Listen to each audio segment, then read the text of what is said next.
The following may contain language which will be offensive to some people and inappropriate for children. Still here? Then pour your favorite beverage and let's get this fucking show started.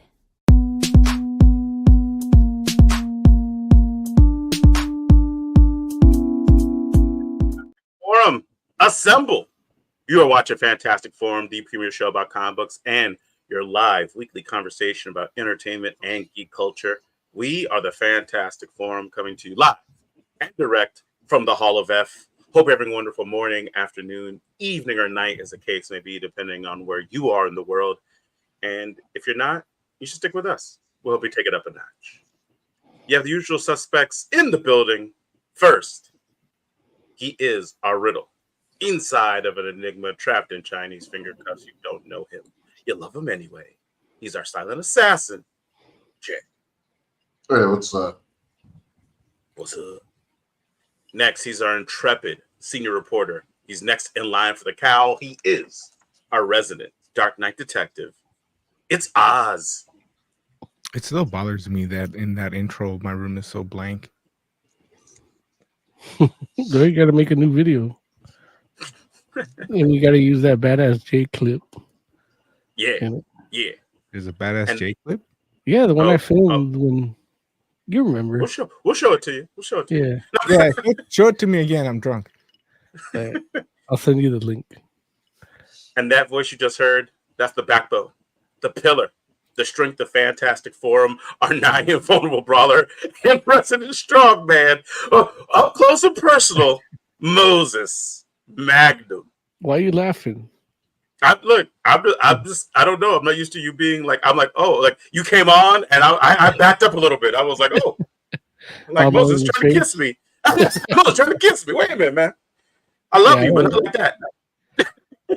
I grabbed the wrong lens today. So. Oh, it's okay. Look, luckily you're beautiful.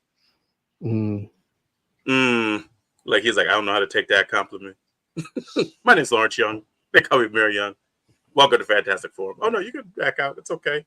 Listen, don't worry. I'm not trying to kiss y'all either.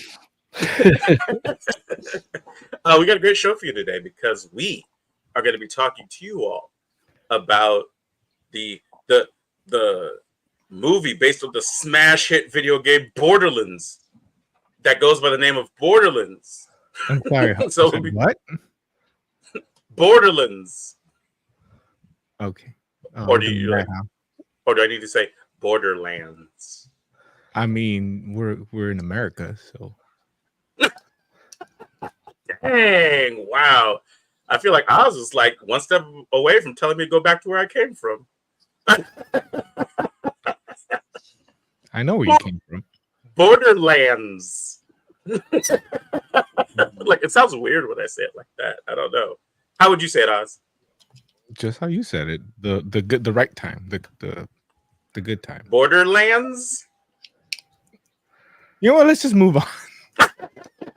We're also going to be talking to you all about Uncanny X-Men #1, the relaunch, and we'll be talking about the DC Black Label book, Zatanna, Bring Down the House. So we got all of that, plus a little bit of news, I think, and of course whatever else it is that you all want to talk about. And you all will tell you how it is you can do that. Let us know what it is you want to talk about in just a moment. But before we do all that, we want to make sure that we thank Mr. Scott Rubin, because without him, the show would not exist. So thank you, Scott Rubin. And with that said, let's have the intern go ahead and get down on the get down. Want to get in on the action? Call Fantastic Forum on Skype and join the fun. Too shy to call in? That's okay. You can join the Discord chat room available at fantasticforum.live. Join the party. You know you want to. Thank you, intern. We appreciate you. Gentlemen, it's good to be here with you this week. I missed the show last week, and I just wanted to thank you all for putting on an amazing show in my absence. You all killed it, and it was short notice because I had an emergency, and so I just wanted to thank you all for rolling with the punches as usual. But you all did a great job. Last week's show was awesome. So. You didn't even listen. Oh, I listened. Bunch of savages. What was your favorite part? What was my favorite part of last week's show? Let's see. Minute 27. It was exceptionally good. I remember that minute like it was yesterday. Hilarious. No, I'm trying to think of what part of it was actually my favorite, because I mean, obviously, you all did the Ninja Turtle review, which I thoroughly enjoyed because I like hearing all your different takes. I loved that there was a moment where you all were having the conversation about Jenica, the female turtle, and how when you all realized that this was a conversation you all had before. And I was like, I'm so happy that I wasn't there for that, because I feel like that's usually the role I'm playing. Where I'm just like, did that happen? Did we talk? Like, and I'm just like, okay. So I was very happy that, I'm like, good.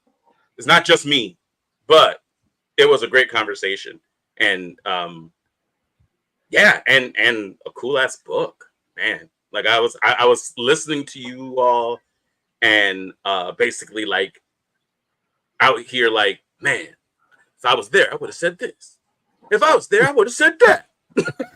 But the conversation was fantastic without me, and so that always is a good thing, because if I have to be out, like, I mean, I think at this point we all know that any one of us being absent isn't like necessarily like killer to the show. Like, don't get me wrong, it's like it's better with all four of us, but it one of us being out, it's like we make it happen. So cool. Speaking of, I went back, and I was always planning to do it, but I ended up doing it anyway. I read Alpha, the book that comes before Teenage Mutant Ninja Turtles #1. Oh, right. And it's basically two stories. One is Donatello in a fight club, which was great. Like, that was an amazing story. And the other was an old Hobbs story, which didn't suck, which I was a little surprised. Like, as someone that's not following Turtles, yeah, like my only introduction to Hobbs was like just him getting his ass handed to him a couple times by the Turtles. So they really did stuff with the character after that, apparently. Listen, I read Alpha as well. Like, I read Alpha in preparation for the show, and I would agree with everything you just said, where I was just like, and again, it's like, I don't know jack about Hob, but that story was great. And right. It was definitely enough for me to be like, I would read more stories about this character. Not and they gave me enough like little backstory and tidbits here and there where I was just like, okay, like, this is somebody that is worthwhile, Right. Yeah. So cool. But once again, great job, fellas. I appreciate y'all. Look, and we have Mr. Ed Davis with us. Hey, how's it going? How are you, man? Good. And let's talk, man. Look, I hear that you got another campaign going on right now. We'd love to hear more about it, and tell the audience what's going on. All right, so I actually have my campaign is closing out tomorrow, and it's for the second issue of my side series, Corruptor. So that's the one. It's set in the Immortal Era universe, but it tells the story about a mafia hitman who gets killed in his final job because he decides to perform a benevolent act. He's given a job that he needs to kill his own sister, and he either kills his own sister or signs his own death certificate. So he spares his sister's life, and by doing that, he sets himself up to get killed. And immediately upon his death, he's recruited by a demon who tells him, here's your options. You can either come and work for us, and Satan calls himself the boss. So basically he's going right back into another family, or he can suffer an eternity in hell. So he decides to become a corruptor, but his first attempt at corrupting in issue 1 completely fails. And because of who he was, heaven wants him as well. But in issue 2, he finds out heaven doesn't want him to save souls because they know he's too terrible of a human being. They're recruiting him to kill other corruptors. So he's now torn between, does he go and work for heaven and become essentially a new kind of hitman who kills his own people, or does he, continue working for hell, or does he forge his own path? And we kind of see what happens to him. And this is a 4-issue series, so a lot's going to happen in the next 2, and his entire fate's going to be revealed by the end of the 4th issue. Wow. And you said the campaign for that ends tomorrow? That one ends tomorrow. Yeah, that closes tomorrow at 7:00. So that one, it's on its last day. It's fully funded, so it's going to make its goal, because the one good thing Kickstarter does, people cancel pledges all the time on Kickstarter. It's an epidemic, but within the last 48 hours, you can cancel a pledge, but you can't unfund a book. So once you reach that 48-hour point, you're safe, because they won't let someone say, okay, well, because my last pledge that put me over the top was a big pledge. So if that person decided to cancel, they would have unfunded me. But now that we've reached the 48-hour mark, they'll let them lower it, but not lower it beyond meeting the funding goal. So that's the good news. And, it's good because getting this campaign successful means that we can start production on the 3rd issue of Corruptor. And that one, I know Moses talked about it one of the times when I came on the show, is I do a lot of quieter issues, and then I have kind of everything explode on you. So issue 3 is going to be the wild, blood flying everywhere issue where our Corruptor goes wild. So that's the one where, you kind of wait for that build up until things go crazy, and that's going to be Corruptor 3. And then the same thing with Immortal Era. We just started production on issue 12, and that's the one where I just blow everything up. So I love to have those. Very nice. You build up, you want those character moments, because without those character moments, without those slower moments, the big action scenes don't have that same impact. So I like to kind of have that slow build where, okay, you see where things are going, you're kind of moving your chess pieces into the places they need to go, and then you blow your own world up. So that's always the fun I have. Nice. Ed, remind the audience again, like what was the genesis of Corruptor in regards to the idea of it? Like what made you, kind of think to have that character and like come up with that concept? The basic concept came to me when I was thinking, okay, I was watching a rerun of Quantum Leap on Sci-Fi or something like that. And I'm like, what if their intention was to actually fuck people up? Like Sam's going in there, he's trying to do everything he can to make their lives better, and he can't get out until he saves them. Well, what if it was the opposite? So it all started with just kind of a backwards Quantum Leap. And then the thing that ended up making it connected was I had to think, why would hell care? Why would heaven care? Why are they racing to get souls? What do they care, where people land? They have plenty of people in both realms. Plenty of people are terrible, they go to hell. Plenty of people are good, they go to heaven. So why would they care? So that's where I brought it into the Immortal Era universe, because I thought the reason they're going to care is because they know that they're about to lose all the souls that come their way.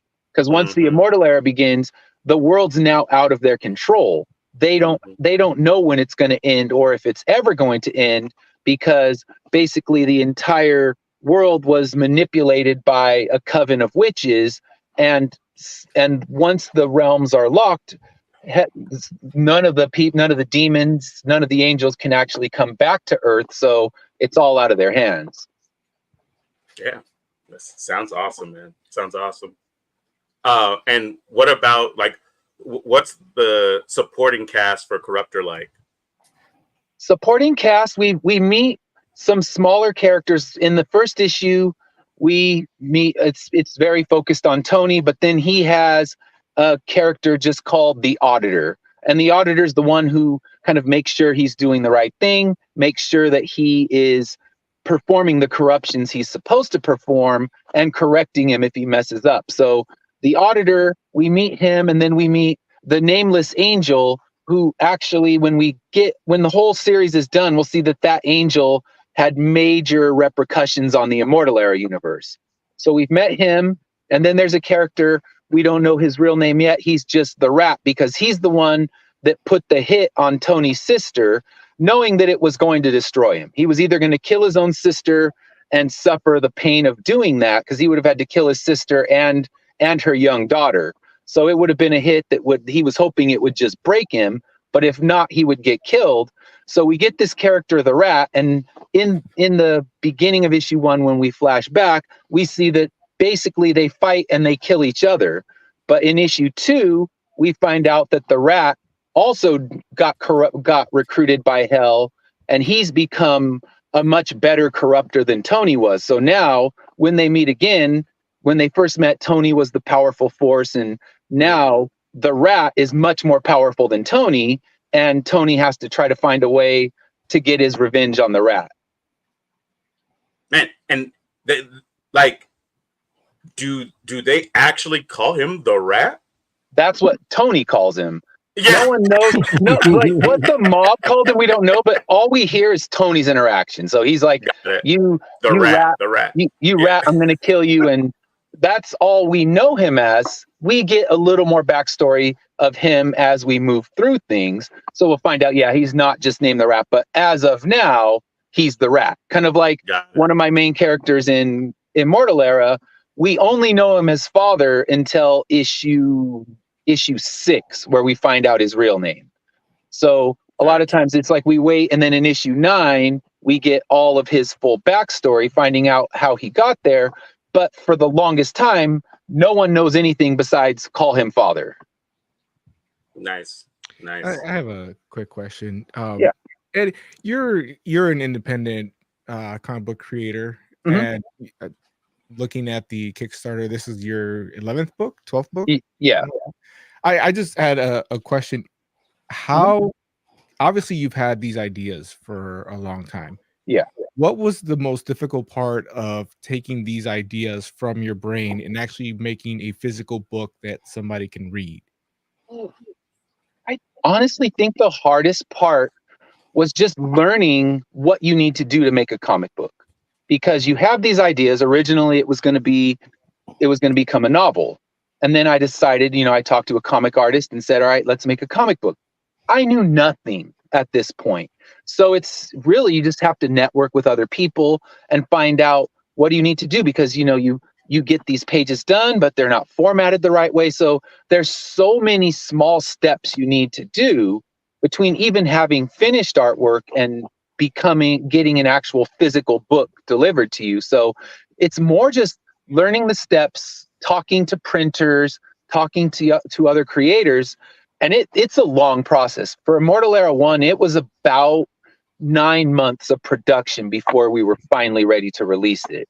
Now that I've done, this is book 11, I know a lot more of what I'm doing. So it becomes easier, but the first 3 issues were really difficult. It was just learning as I went. And then when I went and collected everything into trades, it became difficult all over again, because you have to reformat the pages another time. And all these are things you don't know. No one, sends you a nice memo and says, okay, you're going to make a comic book. Here's all the steps you need to do and do what you need to do. It's like, no, you want to make a comic book? Good luck. There's thousands of other people that want to make comic books too, but none of them are sending you a message like, okay, make sure you do this, make sure you do that. So it's a lot of learning as you go. And it's a lot of making major mistakes and learning from them so that you don't make them a second or third time. So now I learned how to format pages for the book. I learned you can't have too much dialogue. My first issue of Immortal Era, draft number 1, I covered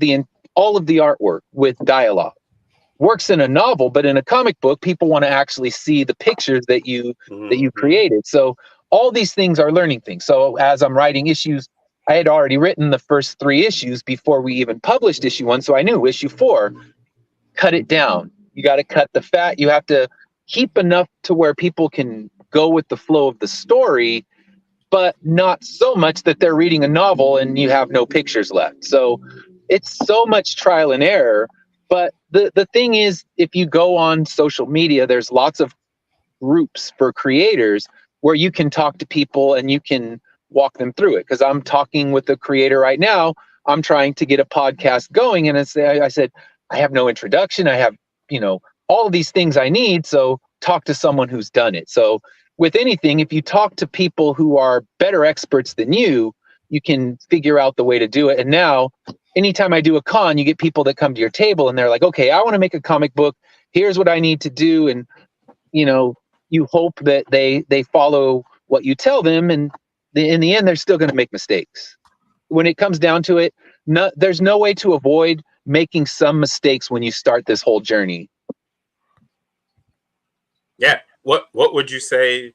Like, what's the like, if you only have one piece of advice to give to somebody that was gonna start, trying to make their own comic, like as whether you like, and I would say, from a writer's perspective, what would you say the one piece of advice, like the biggest piece of advice you could give them, that would just be like, if you don't do anything else, if you don't listen to anything else, do this. Yeah. Or don't do that. I would say don't pay an artist everything up front. You don't want to do that.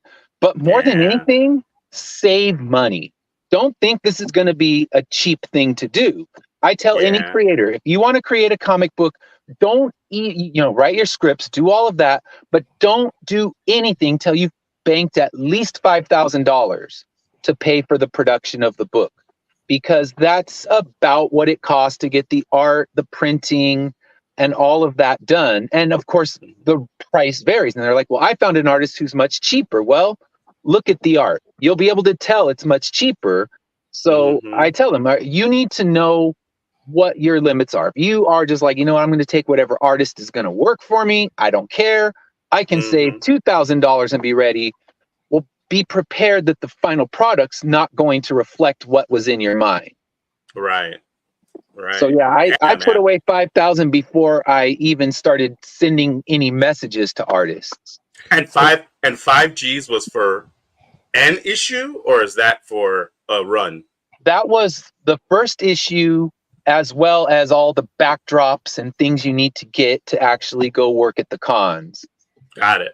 Because if you want to do cons, you can't just have a table with a book on it. You got to buy posters and stickers. Because when I first met you guys, I had 2 issues out. And what do you do to make 2 issues look good? If you have 2 floppies on the table, people are going to walk by. So you need that banner. You need some posters. You just need something that catches the eyes of people walking by. And I tell them, get yourself an artist account with CGC. That way you can grade your own books. You can signature series them, because there's people that have bought my books graded who've never bought it otherwise. They don't read the book. They don't care, but they buy every graded copy that I do. So get a variety of things before you even set up your table. That's fair. So with Kickstarter now, like you said, once the 48 hours goes by, they can't be unfunded.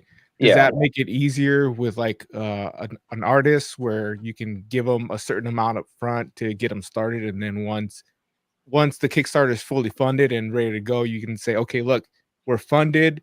When the money comes in, you'll get your amount and we can get started now? Or do you still have to have that up front, like 5Gs or whatever? You have to have it up front. I pay all of the art team in advance before the book even goes to Kickstarter, because I'm one of those people that I want to make sure when you buy a book on Kickstarter, you have quick turnaround. Because the worst thing is you buy a book on Kickstarter and then 9 months later, here comes that book and you'd already forgotten about it. So I try to make it where by next month, if you backed this Kickstarter, as soon as it closes, I'm sending it to the printer. As soon as it closes and they release the funds, they take about 7 days before they send the funds to you. But as soon as I receive the funds, I'm sending it straight to the printer, because we've done our final printing draft. So if you bought a digital copy, you'll have that the day it closes. It's like, okay, the Kickstarter closed, here comes your digital copy. And then for the printed one, if all goes well with the printer, you'll have that by the end of September, because I like to have quick turnarounds, because October, I'm launching Immortal Era 10. So I'm already planning on launching that. I have a new series that I'm going to be launching at the end of the year. And then I have even one more new series that I'll be launching later as well. So I'm constantly wanting to launch books. And if you're one of those creators that just make people wait, they're not going to back your campaign. They'll be like, why do I want to back Immortal Era 10 when I'm still waiting on the Corruptor book that I backed, back in August? Right. No, it sounds fair. Sounds fair.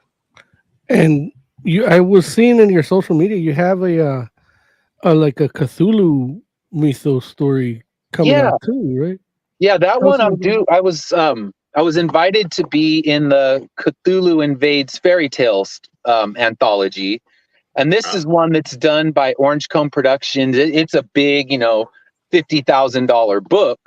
And to get into it, it's like I asked over and over and over and over again, and then finally he said yes. And this one, we're taking different Grimm's fairy tales and merging them with the Lovecraft mythology.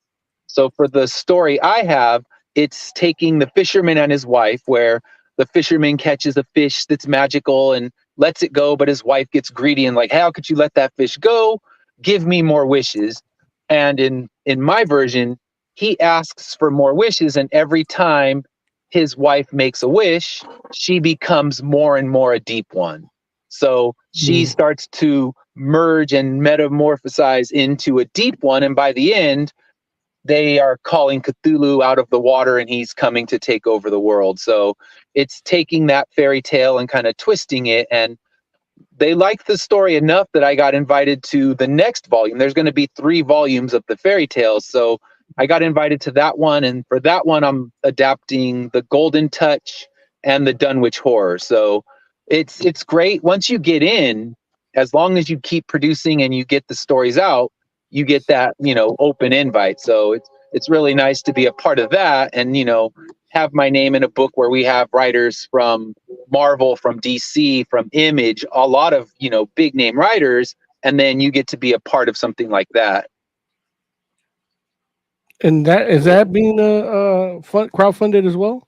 That one's on Kickstarter right now as well. I don't have the link on my Instagram because it only lets me have one link at a time. Okay. So tomorrow I'll be throwing that link up there and also kind of sneak peeking more artwork, because I had to ask the one who's in charge of the title, like, how much artwork am I allowed to reveal? And he's like, no, we're indie. Spoil the shit out of it. We don't care. He's like, get people excited about it so they come and back the book, because you pay, it's $35, but you get a nice fat book with 20 different stories in it. Yeah. Okay. And that's something I'm excited to have on the table, because I'll be getting a lot of copies myself, because I told him with that one, you can take your pay in per page in money or get paid in books. And I'm like, let's do the books, because I know that those will be great to have sitting on the table. Yeah. And something I don't need to pitch. Yeah. It kind of pitches itself, which is nice, because I'm constantly having to pitch people and try to get them, even a little bit interested in what I have, where a Cthulhu story, they see Cthulhu, they see Grimm fairy tales, they buy it. They don't need to know anything else. Yeah. Mm-hmm. Indeed. So Ed, man, tell the people where they can go to, catch up with you in regards to, of course, the Kickstarter campaign and just to follow you in general. So you can follow me. The Kickstarter is Corruptor 2, and that's closing tomorrow. Also, Cthulhu Invades Fairy Tales. If you look for that one still has a few weeks left, so there's plenty of time to back that one. There's also digital copies, hardcovers, all kinds of good choices. So you can go there. Also, finishlinecomics.com is my website. I have a web store where you can get, if you don't want to wait for Corruptor 1, you want it right now, or you want older issues of Mortal Era, I have that there. And then social media, I have Instagram, I have Twitter, I have Facebook, and I have a YouTube channel, and they're all just under Finish Line Comics. There it is. Not to mention, you can buy digital comics from Finish Line Comics too. You can. I have the digital copies there. I always try to have digital and physical, because some people, they don't have the room to store all the books, so they want to, one hard drive, they can hold a, infinite comic collection. Yep. There it is. Yeah. So, Ed, man, thank you so much for dropping by and telling the folks about the different books that you got coming up. And, please always feel like you can let us know when you want to drop in and let us know what the latest is with Finish Line Comics, man. We appreciate you. I appreciate you guys always having me on. It's amazing. And hopefully I'll see you at LA Comic Con this year. Yep. Got my tickets already. Awesome. All right. Well, I will be there. I'll see you guys there. All right, Ed. See you then. All right. Cool. Good times. All right. Let's I just got the Corruptor 1 and 2 deal. Nice. $9 digitally for both. And I asked that question because as he was talking, I was thinking of the story about AI comic books coming soon. Oh, yeah. Like, look, I mean, we might talk more about that later. Yeah, it's like the man said, like he had this idea about for Corruptor, and then took it a step further. Well, why would heaven care? Why, right? And that all influences the story. I don't know if you can get that from AI. I mean, it's a good question. It's a good question, and it seems like we're gonna find out. I'm putting the work and it's putting out books. Yeah. All right, let's mess with some theater.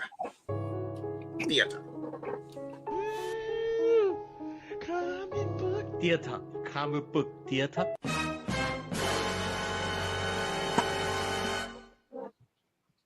Shout out to Tiger Claw for comic book theater. All right, Borderlands. Jay, how do you say it? Jay said, Jay, like, don't play with me today. Don't play with me. Listen, okay. Borderlands in theaters, based on the game. The movie stars like Kate Blanchett. I don't know why in my head. Does it really though? Hey! I mean, she's there. She's in the movie. And Kevin Hart and friggin' Jack Black.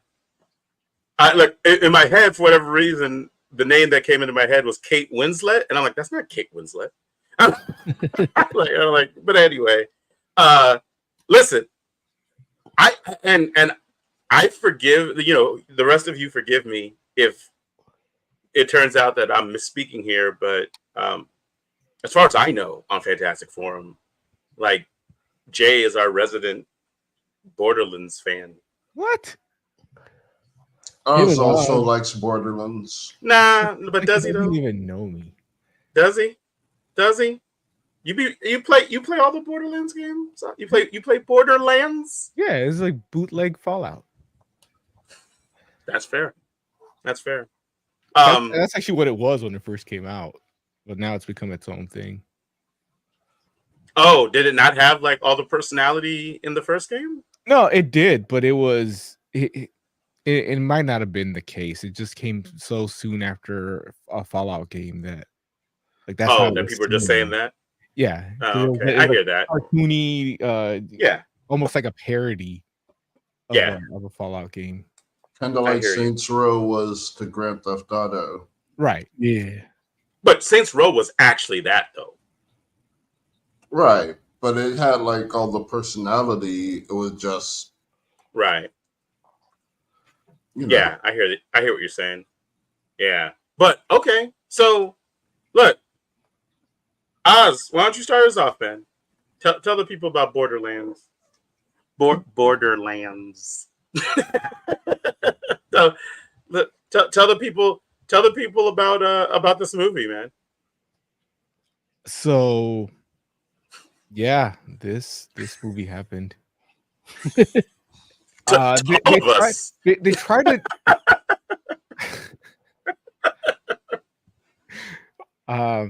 sorry, I was trying to Eli Roth was the name I was trying to remember. There you go.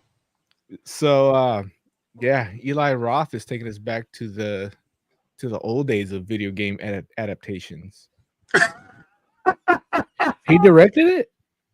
He directed it at first, and then he thought he was done, and then they do reshoots, and he was already doing another movie.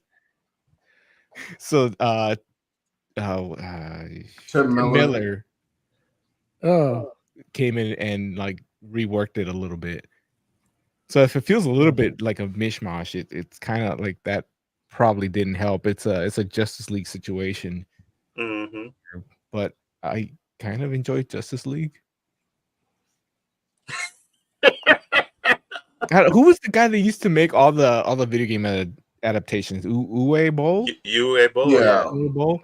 Yeah, it's a harkening back to those times. Oh wow! I missed so much in my youth. Jay, did you feel like it was in that realm? No. Okay. It's like Uwe is. Yeah. Jesus Christ. Right. Yeah. Right. No. I was... Like, oh my god. Like. Jay's going through it this segment. Fucking House of the Dead is almost serviceable. Like, it's almost, but then you have video game footage for the cuts, for the scene transitions, and it's like, fuck you. Like, fuck you, Uwe Boll. And yes, I will fight you if you still do that kind of thing. He's an old man now, isn't he? He was an old man. Oh, that makes it easier. Easier to fight. Joke's like I was looking for a reason to beat a senior citizen. But no, Borderlands isn't as bad as Uwe Boll. And to Eli Roth's credit, the movie is a lot different now than what he directed. How do you know that? One of the stunt coordinators says the film we started out making was an R-rated film. And we had the blood and the body parts and everything made for it. But the studio came and made it into a very different movie. Are we going to start clamoring for the Eli Roth cut? No, I kind of might, because I think our version of this could have been. I mean, it's tough because like none of the actors want to be there, so I don't know why I do. Like, and they're good actors normally. Kate Blanchett is definitely just kind of there, which I know she made the statement like, you know, I was like stuck in the house because of COVID and I needed something to do. So when they called me, I said yes. Great reason to do a movie. I was bored. It kind of shows, like, and I mean, it's not like she's slacking off exactly, but we're not getting a whole lot of emotion from her. How did they know they could get her? It was COVID. Nothing else. It was COVID. Because it was COVID? That's why. He probably just asked, like, oh, you know, we'll ask. It's probably not gonna. Oh, she said yes. Okay. Like that's how they got Jake Gyllenhaal to do that movie where he just talks on the phone. But it's not just her. Is it Ariana Greenblatt? Yeah. Oh yeah. Who plays Tiny Tina? Tiny Tina's got like this ghetto vocabulary. Yeah. When this girl tries to say it, it just does not sound right. Oh, I didn't even know that she tried. It's like when Hillary Clinton would talk to black people, like she's using an accent that just doesn't work for her. Honestly, that is more the writing, and also because there was a lot of pushback on the character for using what do they call black speak now? It was a black accent back then, but is it Urban American? Oh, you're talking A what was it? AAVE. Yeah. Yeah. So she does a lot of AAVE and crazy. And basically, they started toning that down because people were complaining because people suck. And then Jack Black does not know, or you know what? I shouldn't blame Jack Black because it's probably the writing. It's probably whoever wrote the character of Claptrap does not know the character of Claptrap. I mean, this Claptrap is mean and hateful, and he doesn't want to be really there. is. He doesn't want to be there. He's like, I'm only here because I was programmed to be here. That's the only reason. And that is not the video game Claptrap. Like the video game Claptrap is an annoying character because he's optimistic. Like he's, no matter how bad things are, he is seeing like the best things in the. He's like Lawrence. Lawrence is like Claptrap. Like no matter how bad things are, he is ever optimistic to a point that it could get on your nerves. But at the end of the day, that's why you love him, because you're feeling down, he'll get you back up. And this Claptrap just was like hoping for the death of Lilith, who he was forced to like into her servitude or something like that. It's just not good. Man. So you would agree with that as well, Jay? Yeah. Like, I didn't think about it during the movie. But yeah, that's completely correct. Wow. Mo, did you get to see it? No. Okay. I tried, but the theater that I went to didn't have it playing at a good time. So I ate ramen instead. And did you did you play the game? I played a little of the first one. Okay. Not a whole lot. Whole lot. Gotcha. So what was it even a thing for you where you were like how much did you care about the movie existing? Well, I did want to see it. Right. Like I knew enough about the first game to want to watch the movie, and it would mean like it would be a good movie. But I definitely wanted it to be like a good adaptation for Jay and Oz, like the real fans. Right. Yeah. Right.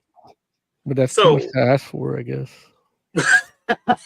So, Oz, is there any of the characters in this movie that you felt were at least came close to an accurate depiction of the character from the game? Marcus. Oh yeah. And I think that's the actual voice actor too. Wait, which one? Who's Marcus? The guy who was driving the bus. Yeah. Oh, got you. Okay. Got you. Okay. Jamie Lee Curtis, like I don't even know what she. I think they just needed somebody older than Kate Blanchett to play a character that knew her as a child. That's honestly what I thought when I saw. Oh, she knew her when she was a kid. Okay. And by the way, the whole story, like, just craps all over the actual Borderlands story. There's supposed to be Lilith is supposed to be a siren, and there's supposed to be more than one. I think it's either 7 or 12. I can't remember right now. But what they do with Lilith becoming the Phoenix and all that, no. I don't know what a siren is. It's a person with superpowers, and they're usually like tattoo. You get to tell them because they're like tattooed. They have like a whole sleeve of tattoos. Mm-hmm. I think in 3, one of the characters is actually a siren that you get to play as. Yeah, she is fucking awesome. Love her because she gets to dual element. Like she can turn part of her ammo into an element. So basically, if you have an acid gun and you add her fire to it, now you've got an acid fire gun. Like, badass. Yeah. So, okay. So So it just like basically takes a dump on the lore, is what you're saying? A little bit, yeah.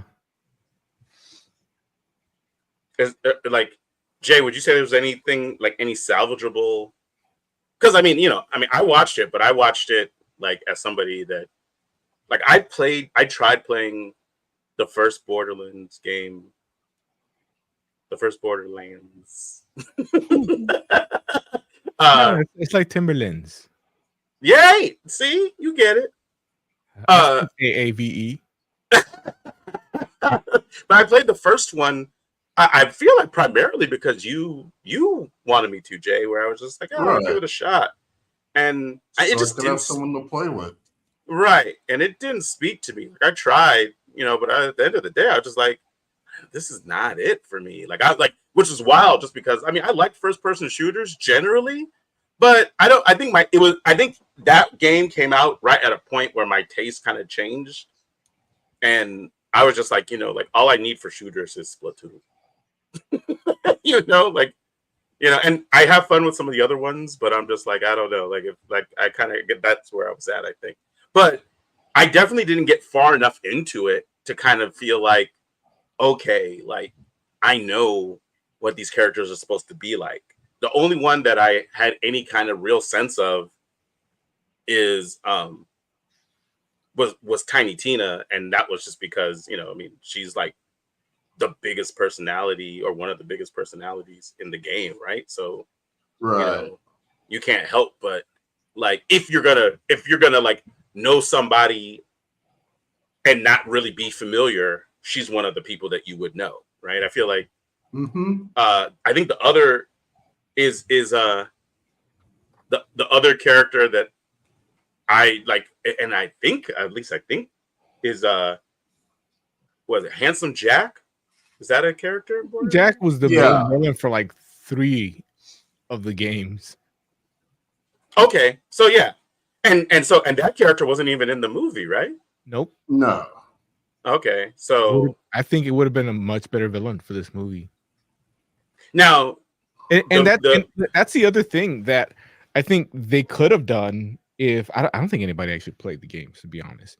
One of the things that they could have done is, Lilith takes on this mission, and in the games, when you're playing the games, as you're going and doing your missions, Handsome Jack, who's the one who hired you, no, he didn't hire you. That's a whole nother. But he's talking to you throughout. Right. Like when you do something, he's either talking shit to you because he hates you, or depending on the game, or he's always talking to you, and he always has great one-liners. Right. I think something like that would have enhanced the experience. But this is more like, Atlas is the guy that hires her, and he does pop in every now and then, but he's not that voice in your ear like Handsome Jack is throughout a couple of the games. Plus, Handsome Jack is just so entertaining, like way more entertaining than the Atlas guy. And the Atlas guy wasn't entertaining at all. Just talk shit. Like there were times where he wasn't even just talking shit.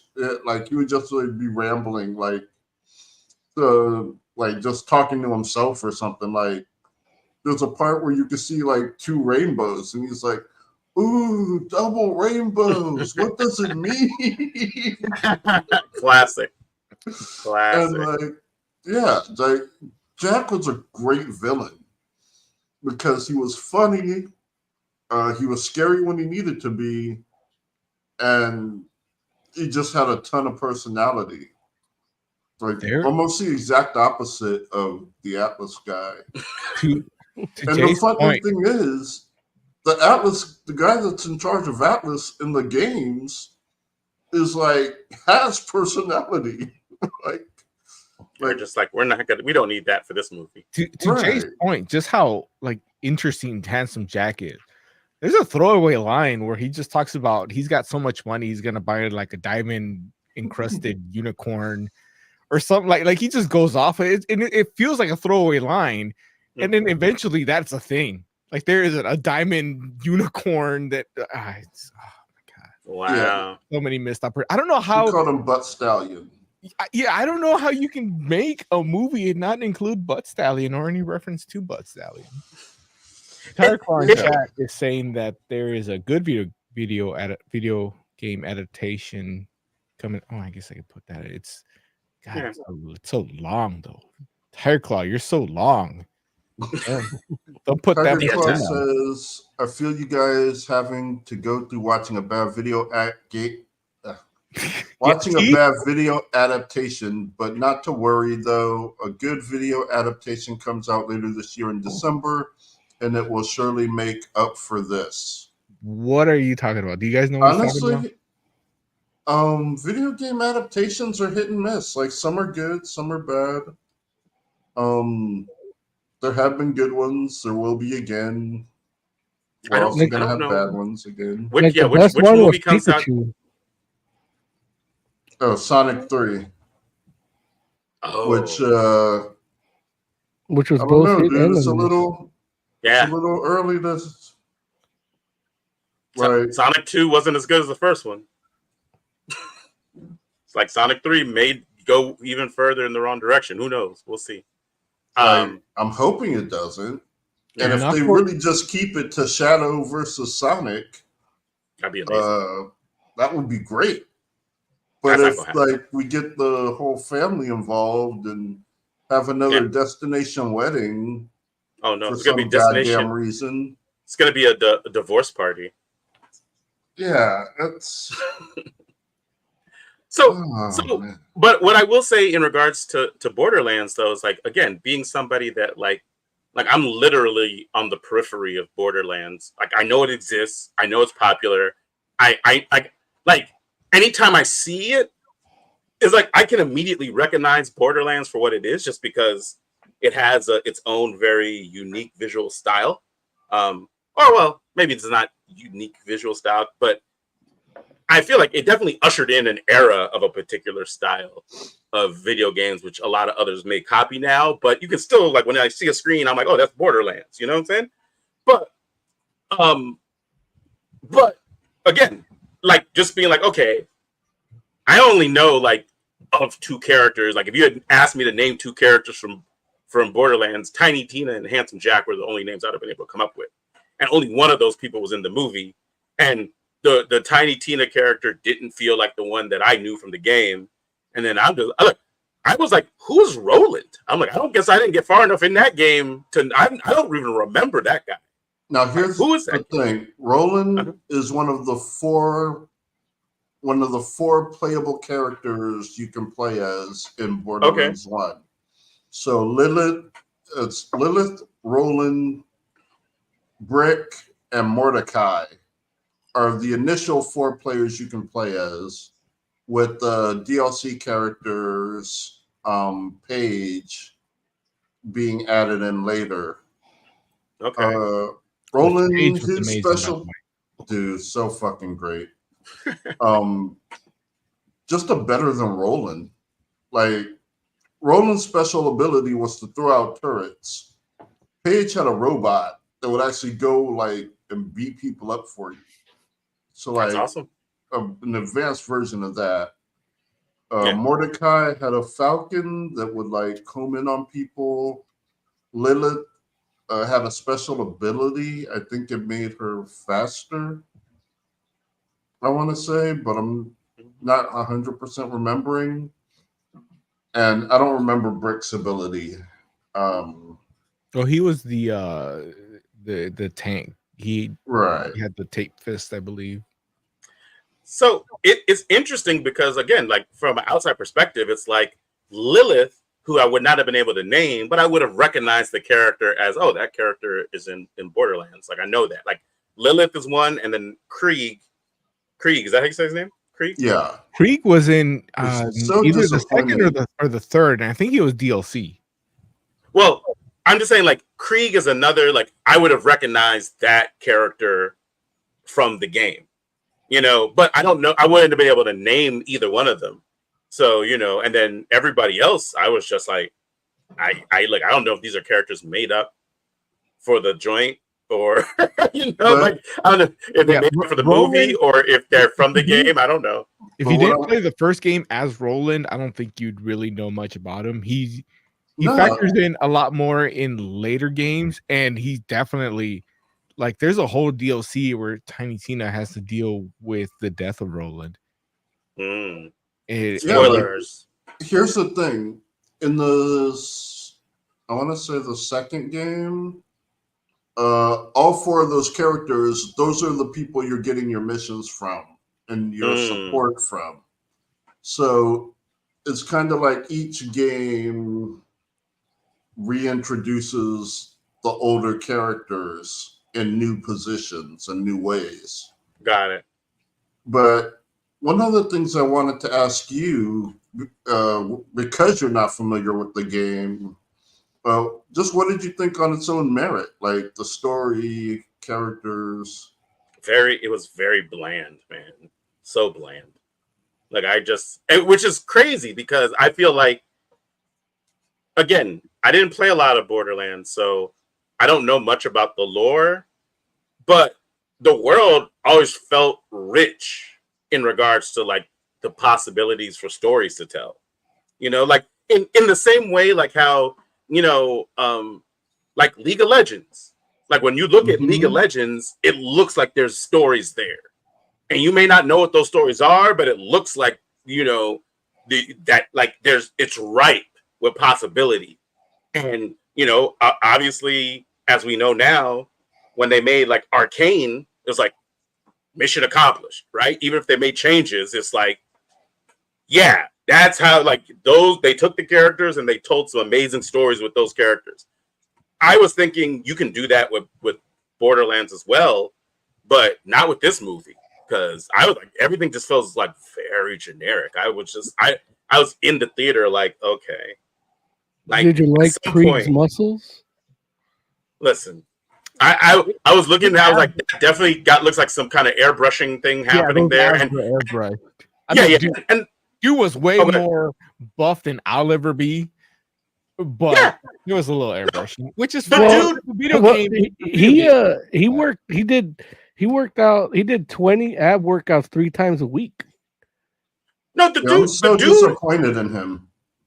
Yeah. The dude's in great shape.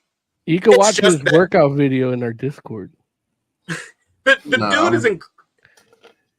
dude is in great shape. It's just that like there's a difference between real life and art, right? Like like your comic book character, like very few people have the genetic ability to simulate what you see in a video game or a comic book, and like they might be in great shape, healthy as a horse, they're doing all the ab workouts, but if your body isn't made to have washboard abs, sometimes it just doesn't happen, right? So it's like you can get down to whatever percentage body fat you want, and you're never going to get that what is it, the washboard stomach, I'll let the added artistic highlights on the abs go, along with like there was a lot of areas of this movie that look kind of like they were just painted. Yeah, but I let that go because the games are kind of like that. They're very colorful, very vibrant, like a cell shaded kind of deal. Yeah, it's post-apocalyptic, but nothing actually looks as dirty as it should look, just the way it's painted. So I let things like that slide. It's supposed to look vibrant. Yeah, it's supposed to, like, and that's the thing. Like, there's definitely a part of that for me where I'm just like, okay, cool. I'll say if this movie wasn't based on that video game, if it was just if this was just a movie that came out, I would criticize the hell out of it for that, because a lot of things look way too clean. Like there's garbage on the floor, but it looks really clean, and that would normally bug me. But I let that go because that's the aesthetic of the game. There's not a whole lot you can do about that. Right. I lost all respect from the Krieg actor when he got kicked in the face and it broke his mask. Oh, why? Because you could see his face. I mean, you can see his eye. Yeah, that's too much. Like, either have integrity or don't. Like, now, either have integrity or don't. It's like, I don't know how people, if people even care about Rotten Tomatoes, but it's 9% critic score. I think people care more about the 8.8 million opening weekend. Damn. 8.8 million? Domestically, yeah. I think the it did a little one, better overseas. I think the first game did more than 60 that. million. The first game did more than that. It was like 100 million, 115 million, not including 30 million for advertising. Like, so, I know that it's usually like double the production budget. Is how those are the numbers that I read. Yeah, and I know that, like, I knew that it didn't, like, it came in like third place or something its opening weekend, which it was like fourth. I'm looking at just fourth. I'm on. Yeah, there was Deadpool Wolverine was first, came in one, that right? New romantic movie, and then I forgot what the third movie was, but I think it was like fourth or fifth. Sheesh. Let me double check that. Day one, okay. I'm looking at the totals right now. Gross for today. Total, everything domestic worldwide, 14.9 million. Oh, just that's under 15. rough. 10 domestic and 4.7 international. Yeah. Cats were like, no, thank you. Man. Listen. It's just there's not a whole lot of, like, normally I don't care about Rotten Tomato scores. But there's not, it's like it's not often that it's 9% on Rotten Tomato, 52 on audience score. Yeah, like that doesn't happen at all, ever. Even for like horrible movies, like you don't get numbers like that, and so that's gonna always get my attention. I mean, listen, dude, it's like this definitely is the kind of movie that you go to see, and when you come out of it, you're like, I didn't have to do that. It feels like one of those things, like, it, like, obviously if a movie's bad, you could kind of, like, really bad, you could come out of it and just be like, like, you talk about it like, oh my God, I can't believe, like, you want to tell other people about this terrible movie that you saw. Dude, this joint isn't that. This joint is just like, look, it's almost like nothing, like nothing. Where I live, there's 2 movie theaters. There's the good one where I can go buy a beer. Well, actually, I get like 2 or 3 at a time. Get a few beers and popcorn and pay a ton of money, whatever. Everybody knows what it's like to go into the movies and have a good time. And then there's the movie theater that shut down 2 months ago, and somebody bought it, reopened it, and didn't change anything. They just like mopped the floors and reopened it. And it's there. It's a movie theater. That's the one I chose because I didn't want, I don't need a beer for this. Right. I got a flask. I'm good. Right. Give me my $5 nachos. That, I don't know if that's a jalapeno or a cockroach, but I don't care. I don't know if that's a jalapeno or a cockroach. Oh, jeez. It's too dark for me to care. And let's just get this over with because I got to talk about this on Wednesday. That's how I felt when I watched this movie. Yeah. Yeah. Okay, so right. The other movie was Twisters. Oh, Twisters. Which that came in number 3? Yeah. That's the romantic movie. No, it ends with us. Twisters was thankfully free from most, like, pretty romance free, thank God. Yeah. And only one character from the original showed up. So I don't look. But it's like the thing is, Twisters has been out for like a while. It came out. Didn't that come out after Deadpool? No, like July 4th. Before Deadpool. Yeah. Oh, okay. So like, for it to do better than Borderlands is like really sad. It Ends With Us is a movie that came in second. Really, like 3 million below Deadpool and Wolverine. And that was its opening weekend. Yeah, that was opening weekend, and that's based on a book that I hear is like all the chicks are reading that, but you know, books. Ugh. Yeah, so Deadpool, Wolverine, It Ends With Us, Twisters, and then Borderlands. So, let's do this. And we're gonna start with you, Oz. Say one. What was one good thing about this movie? Oh, why do you got to make the questions hard? It ended. There has to be at least one good thing. Good thing about this movie that I watched. TV.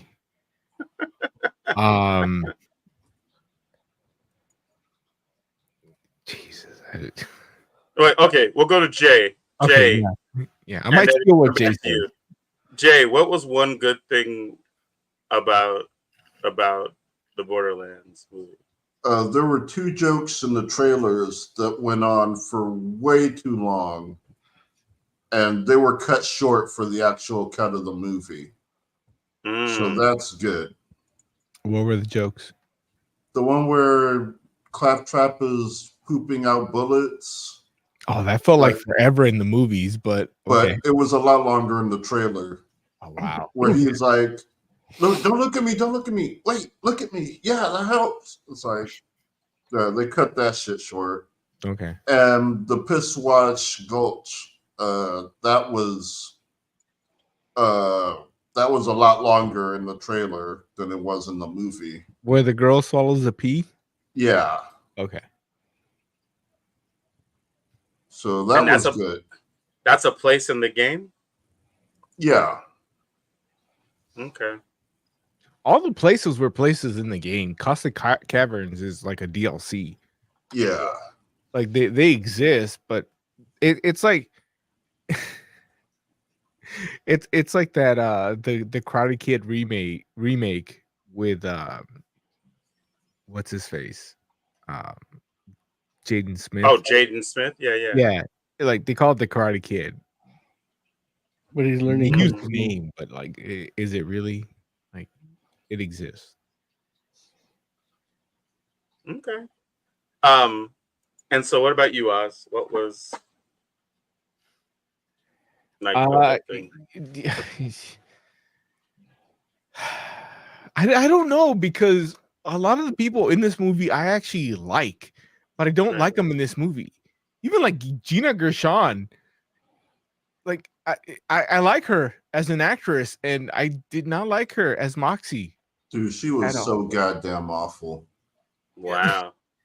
Like, she just wasn't like how the character's supposed to be, or she wasn't like the character at all.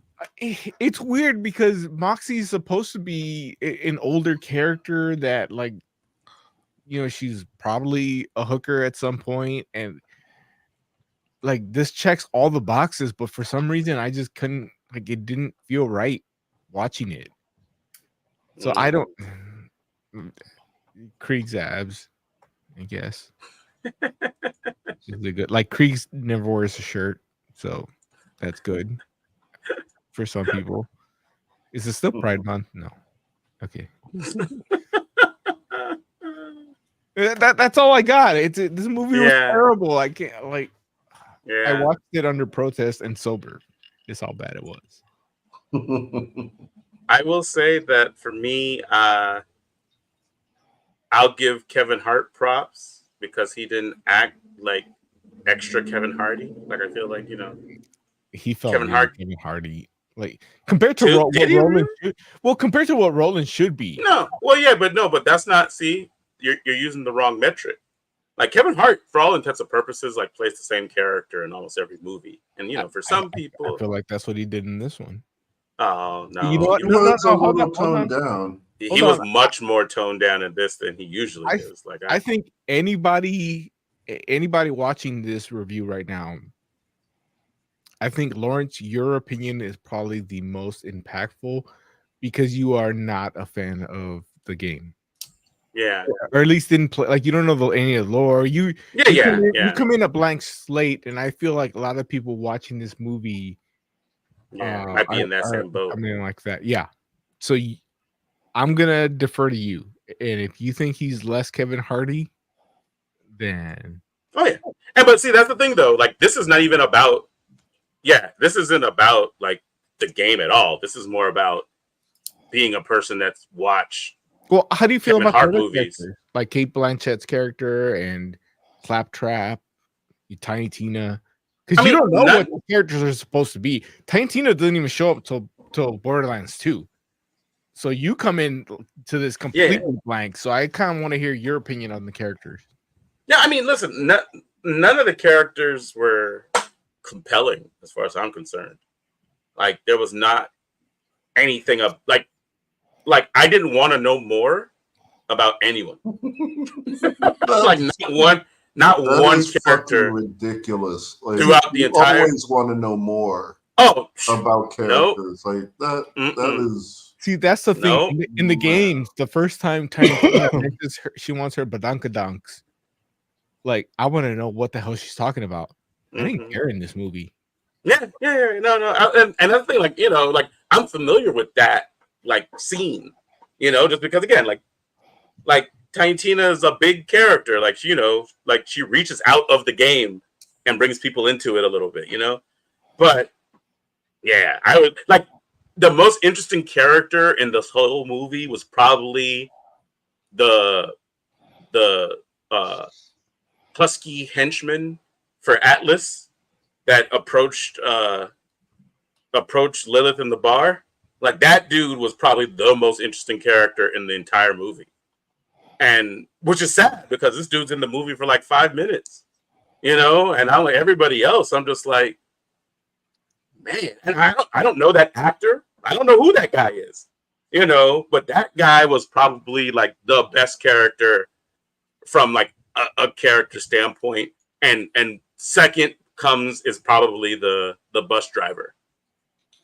Because that guy, like you said, like that might be the voice actor for that actual character. I don't know, but I don't know. He's a voice actor because I know him from Red Dead Revolver, but he might not be the actual. Like, even like the story wise, I was just like, I don't know, like what we're doing here because like I'm trying to figure out like, okay, so Tiny Tina in this movie is a clone, and I'm like. Is she a clone of Lilith? Like they don't really. They found an artifact that dates to the time of the ancient aliens or whatever. Okay, see, and that's the blood that they cloned to make. Okay, and that's that because of the nobody knows Lilith is an Iridian. Okay, yeah, but you know that because you played the game about Tiny Tina. Sirens aren't even Iridians, I don't think. So they get their power from like they're influenced by, but not Handsome Jack creates a siren. Right. He turns his daughter into a siren somehow. Like I think it's like Iridian irradiation or something. I forget. It's not a DNA thing you could just clone. But what I'm saying is in the story, like in the movie itself, it's like they mention she's a clone for a hot second, or like they don't even mention she's a clone. They mostly like it's a throwaway line about they'll clone another one or something like that. No, it's not that throwaway because she mentioned she's a clone. She mentioned I've seen what they do to the failed clones. Yeah. Oh, okay. So like she's seen some shit at that point. Maybe zoned out at that part. But either way, I'm just like, I don't remember them ever telling me like what they cloned her from. They No, did. they do. They found blood on an artifact. Oh, they said that in the movie? Vault keys. Yeah. Missed it. Totally. Like I was zoned out. I was like, man, like I am not caring about a lot this. about this movie. Huh? It says a lot about this movie that you were just out. Like you just okay. Look. I was trying. I was sitting here like like I wanted to. I went in wanting to like it, and I knew that it was like I had already heard that it wasn't like great, but I hear that about a lot of movies and usually end up enjoying them anyway. And they do a lot of stupid things with the characters, like Lilith. Oh my god, I was so mad. Like she has a line which is kind of it sounds cool until you like take the story into account. Where she tells Atlas, I have something you never will. Enough. I was sitting there like, bitch, you took this job because he offered you a ton of money. you literally saw how much money he was offering, and we're like, okay. Right. But now you're telling me, okay, whatever, you have enough. Okay. Sorry. Yeah. The writer should be fired. Yeah. So okay. You guys should rate this joint. Yeah, let's rate this joint. So what would you rate Borderlands? I'm gonna rate it a 1. Like, don't even watch it if you're bored. Like, there's I really don't.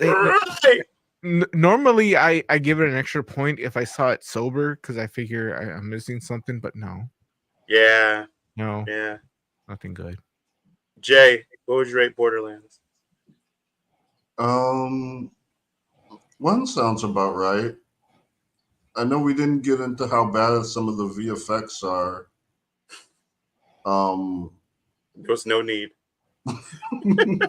Yeah, it's the worst thing about it is, it's so bland, so cookie cutter. Like it's the pacing is bad, the narration is obnoxious.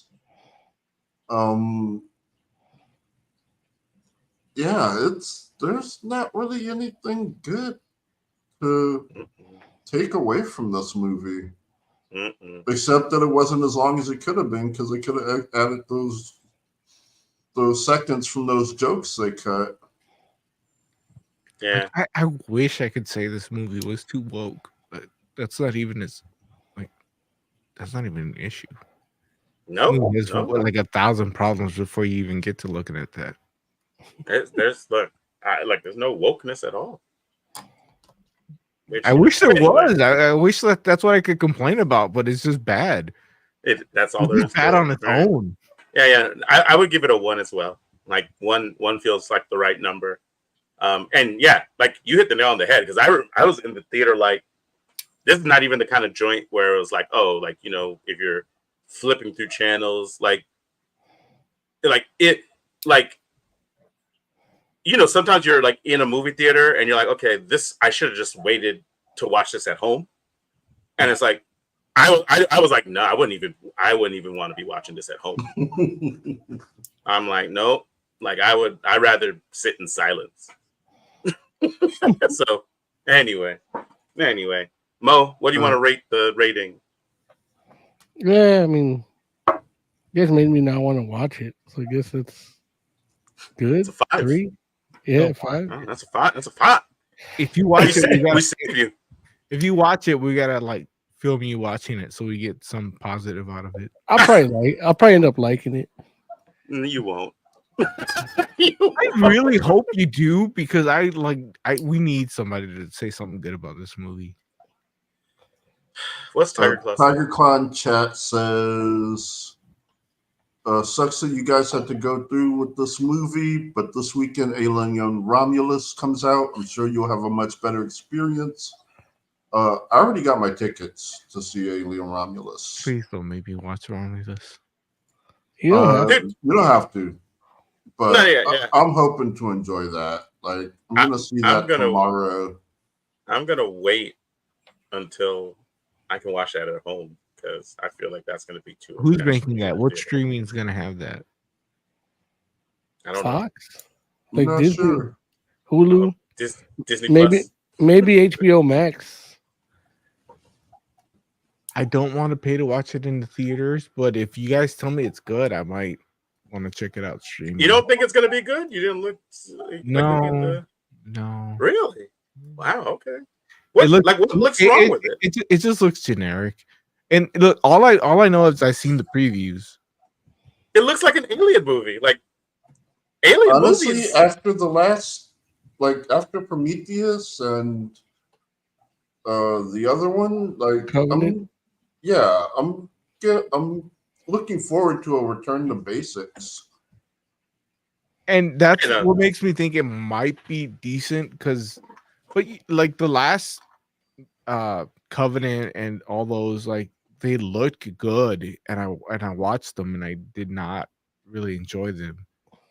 So I'm hesitant right now. Mm-hmm. I could be wrong, and I'll admit if I am. That's why I'm waiting for you guys to tell me if it's good or not. Yeah, and then definitely. Like Jay's take is exactly what I get too, where I'm like, this definitely looks like Aliens back to basics. Like trailers aren't gonna push me to watch it though anymore. No, okay.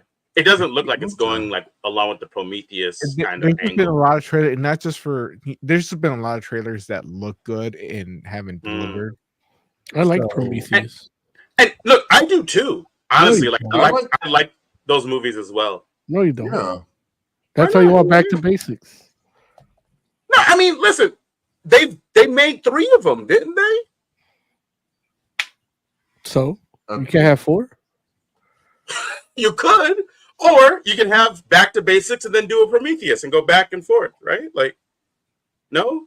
Like, I'm just saying, I'm like, dude, I'm not mad at it, and that's the thing where I'm just like I've been like, this feels like they just want to get to where they were in the beginning, but they're not doing just one, which is, always a plus. Like, I hate the idea that people are like, okay, we should have just one Alien again, because I think we're beyond that. It depends on what you do with it. Like, I always feel weird calling myself a fan, but, I did read a lot of the books. Mm-hmm. And you can do stuff, like good stuff, with like just one alien. I agree. But you can also do really stupid shit. Like make them allergic to baking soda. Oh, did that happen? Yeah. I'm sorry. Because the blood is acid. Yeah, so adding a base to it would create a reaction. Right. Come on. Bullshit. Man. Nobody wants that in an alien movie. Nobody wants chemistry in a fucking movie. Come on, man. Yeah. Nobody wants that. Like, that happened in one of the books, and I was like, no, look, that's bad. Don't do that again. That's somebody, going too far. Right. Look, comic book time? Yeah, let's do it. Yeah, we need to get to that. Comic book review. Comic book review. Well, not like that, but like.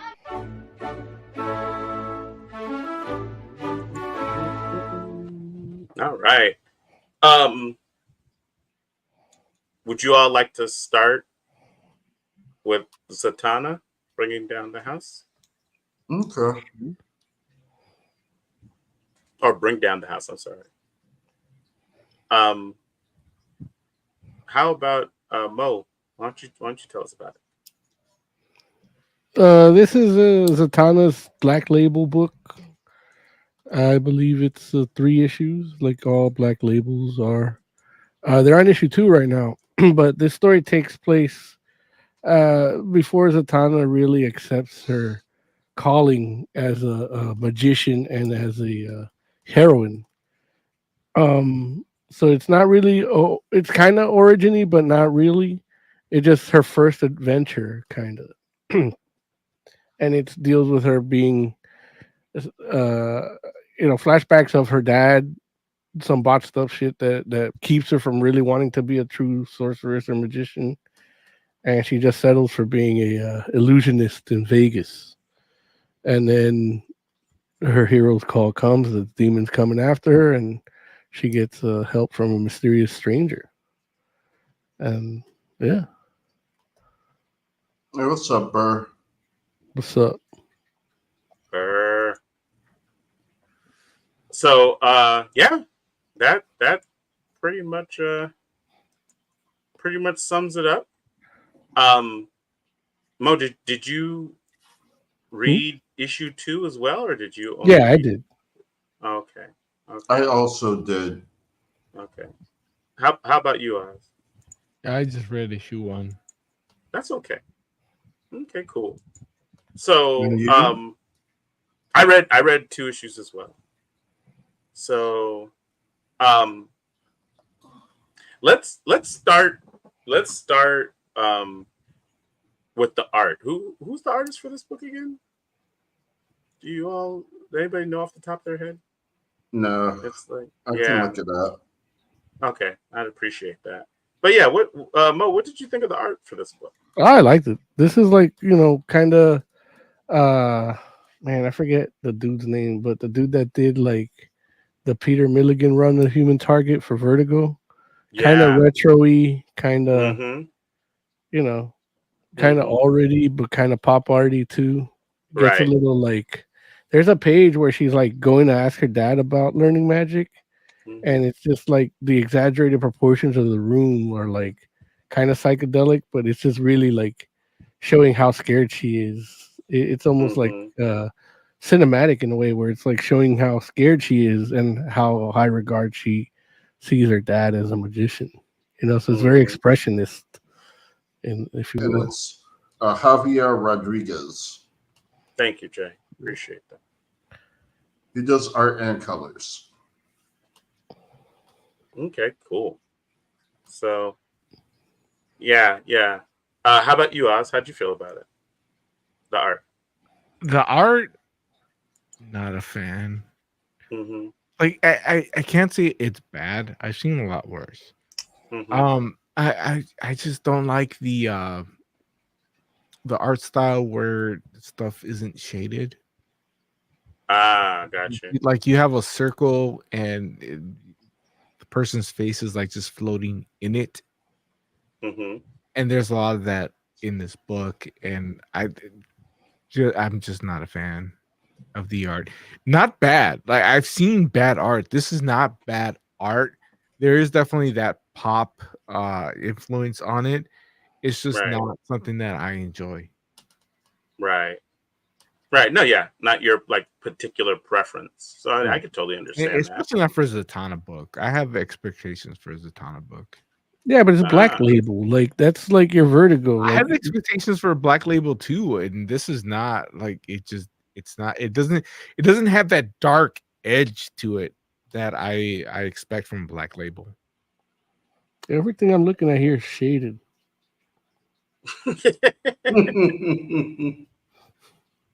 I don't know shade. No, it's a circle with eyes and a mouth floating. You talking about the demon thing? No, I like just Zatanna herself. No, like the a couple, like I'm going through a couple of these pages. The opening page, not opening, but where she's topless. She's topless. Like her face is kind of like a circle or a triangle, and everything is on there, but there's no shading around the cheeks, and it's just yeah. Or when she's jogging, especially like you really see it there. No, there's shading there, like from the hat. On the hat, not on her face. There's on her legs. But what you mean is you might want more contours and more definition to a face. Yeah, that's probably more. Because like when her contortionist friend is talking, like she's got cheekbones. You want to see cheekbones. That's probably more accurate. Yeah. Burr says, Googling it, the art is pretty flat at times. Yeah, but I dig it. I can see that. I can see that being a matter of preference, and yeah, Yeah, and Burr also says, "Give me them cheeks." Take them, Burr. Take them. I don't want to say it's bad art because I've seen a lot worse. This isn't the art itself is not bad. It's just not your preference. Yeah. Yeah, which is and that's more than okay. I mean, it's art. Like, it's supposed to be. You're supposed to be able to, like, look at it and judge it in regards to like what you like about it and what you don't like. If this was just a Zatanna book and not Black Label, I might like just let it slide. Black Label's working against it right now. I just tend to have higher standards for Black Label because it's bigger and more expensive. It is, in fact, more expensive. That's true. Like, and it's usually like prestige format and all that, right? Yeah. Yeah. So, but yeah. How about you, Jay? How'd you feel about the art? I thought it was pretty good. I didn't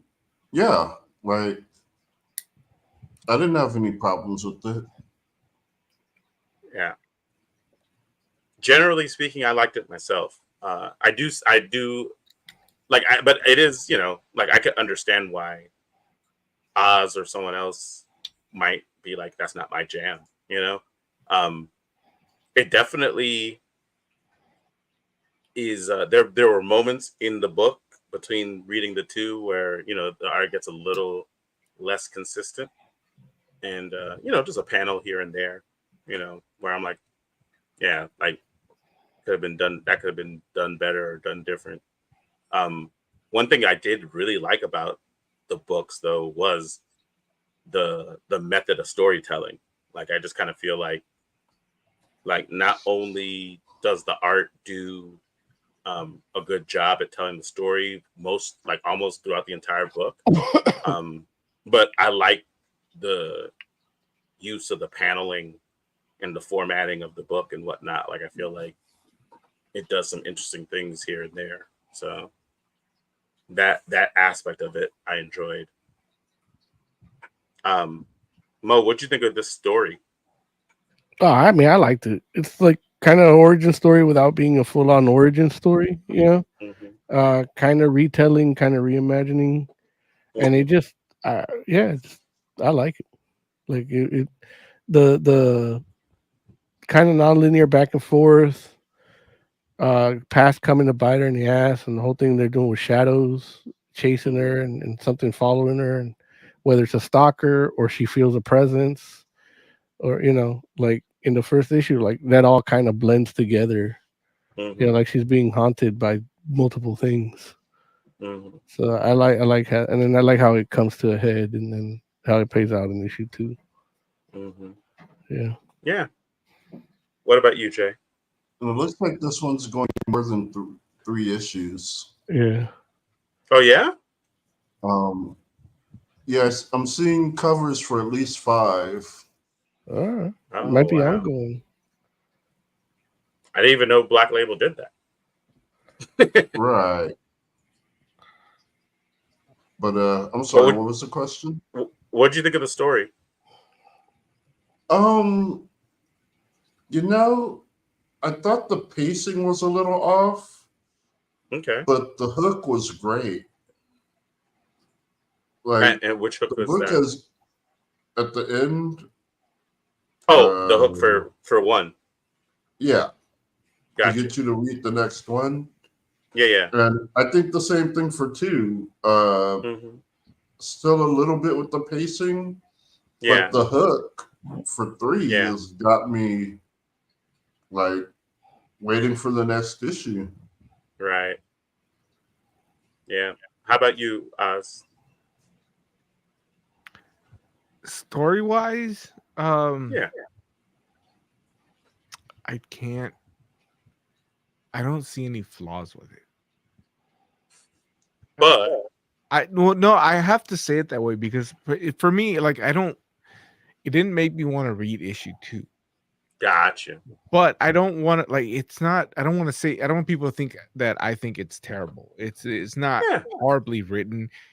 For a number 1, it's fine, and I can see what they're trying to do. So I don't want to criticize it like that. It's just it didn't.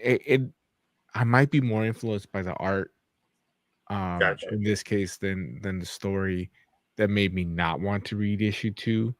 Right. I don't know how I would feel if this was just a regular book on the shelf that I picked up. Would I want to read issue 2? The story itself is fine. Yeah, I honestly I can't find the flaw in it that I could criticize. Mm-hmm. So I mean that's kind of where I have to go with that. Yeah, but it didn't resonate with you, and it's interesting though because I mean you're I mean I love the purposes you're a Zatanna fan. Yeah, I love that's what I'm saying. Zatanna, but with me, and I need to put this out there because I don't want people to think, oh, this story's terrible. If I don't enjoy the art, it's gonna make me not pick up the next book. Right. Like the story has to be the best story ever told for me to overlook the art. Right. And this just doesn't.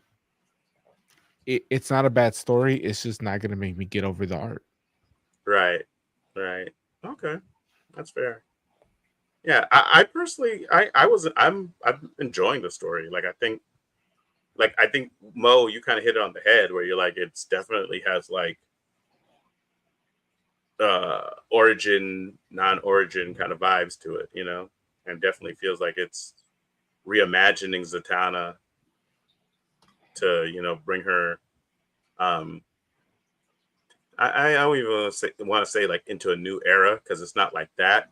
It's just like we're just telling you a different way of how the character might come into being. It's like almost like a lost chapter. Like you get the origin, you get in the main DC universe, and this is like what happened, right before right. that.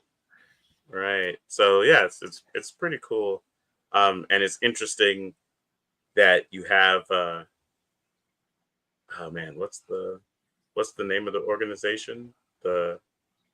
I can't remember. Is it the Conjurers or the Casters? Oh, the Casters, yeah, the Order of Casters. The Order of Casters, like that's that's an interesting kind of deal.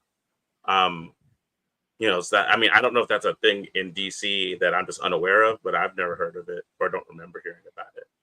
And so, I was just like, oh, okay, like like this seems interesting. So it's definitely holding my interest. Yeah.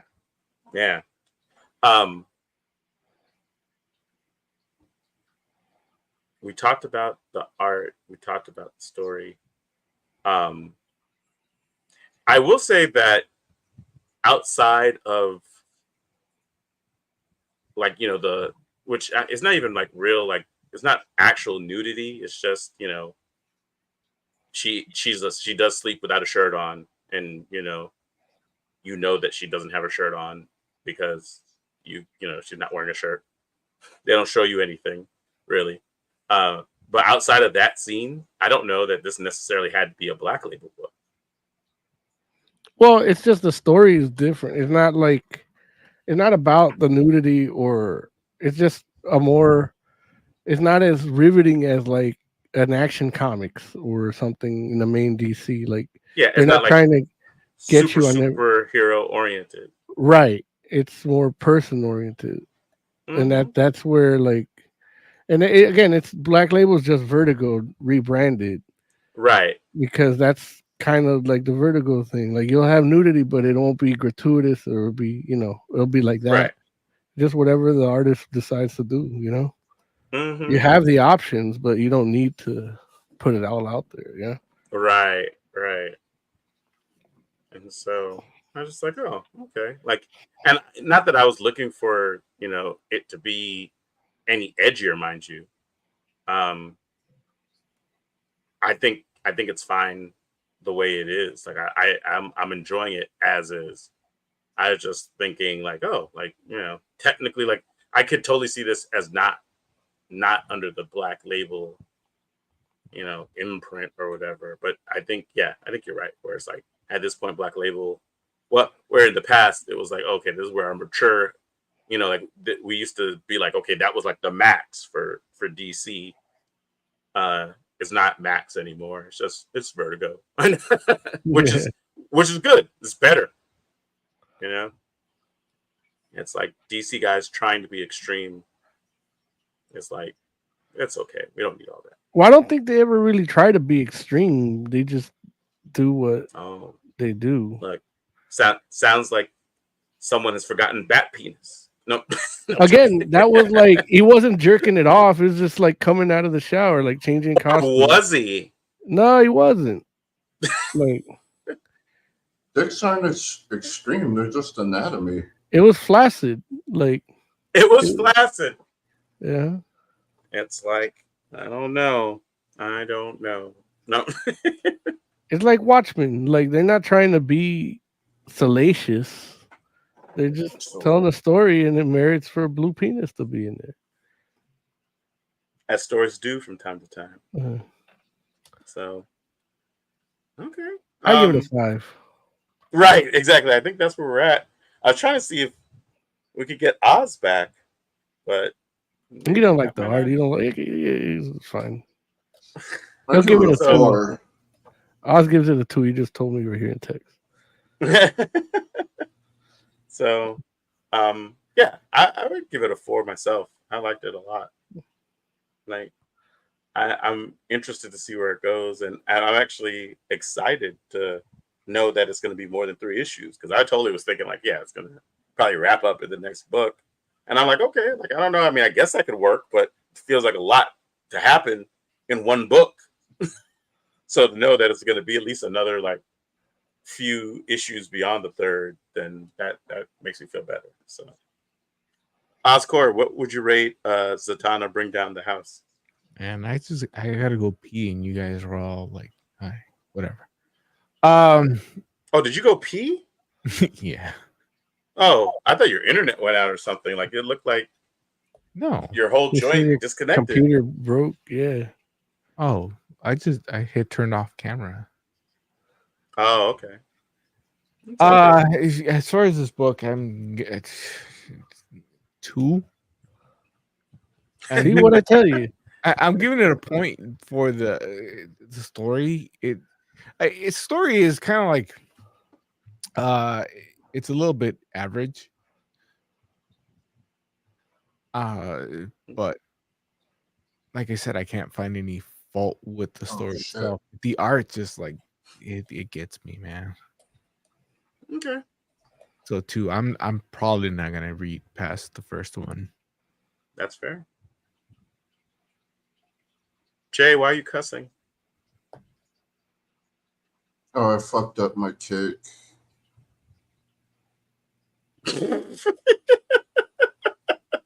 A moment with Jay. Jay out here playing sports games while the show's going on. Jay, like, it's okay. Like Joe's like, I'm on autopilot. I got this. Bird's like, what? It's like kick. That's that new drug out on the streets. Kick. No. He's playing Madden.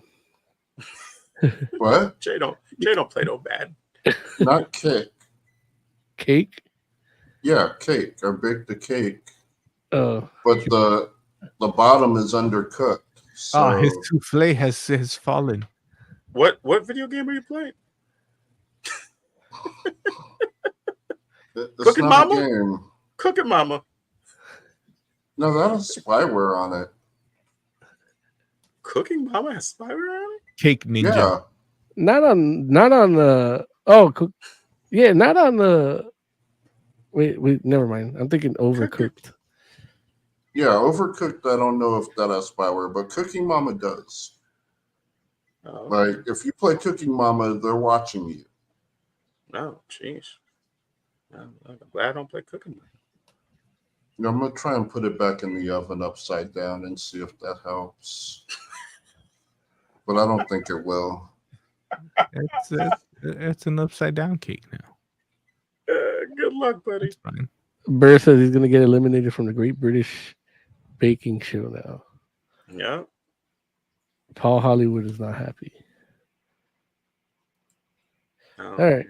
Let's move into Uncanny X-Men. Let's do it. Let's see if I can get this banner. I got it already. Oh no, sorry. Thanks. Fuck, man, I got you. Sorry, I didn't see. Jesus. Yeah, we can never fight see. later, Mo. You never see. But, yeah, I got a condition. You know what, Mo? Curse your eyes. After school in the parking lot. 4 p.m., son of a bitch.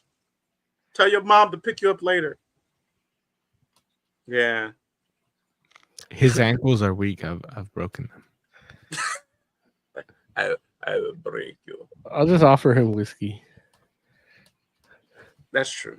Listen, you don't even have to You offer won't me drink whiskey it to if there's stop not it. an umbrella on it. Oh, what? If you don't stop it with your nonsense. I didn't see you drinking what I was drinking when you got me fucked up. We were literally drinking the exact same thing. That doesn't sound right. You weren't as drunk as I was. I was ordering the same drink for us all night. No, I don't believe that. Okay, hey, believe what you want, friend. So David Marquez is the artist. Yes. Matthew Wilson doing colors. You don't want to say who wrote it? You didn't ask for that. I didn't ask for it. You asked who drew it. No, you didn't. I didn't ask that at all. Not yet.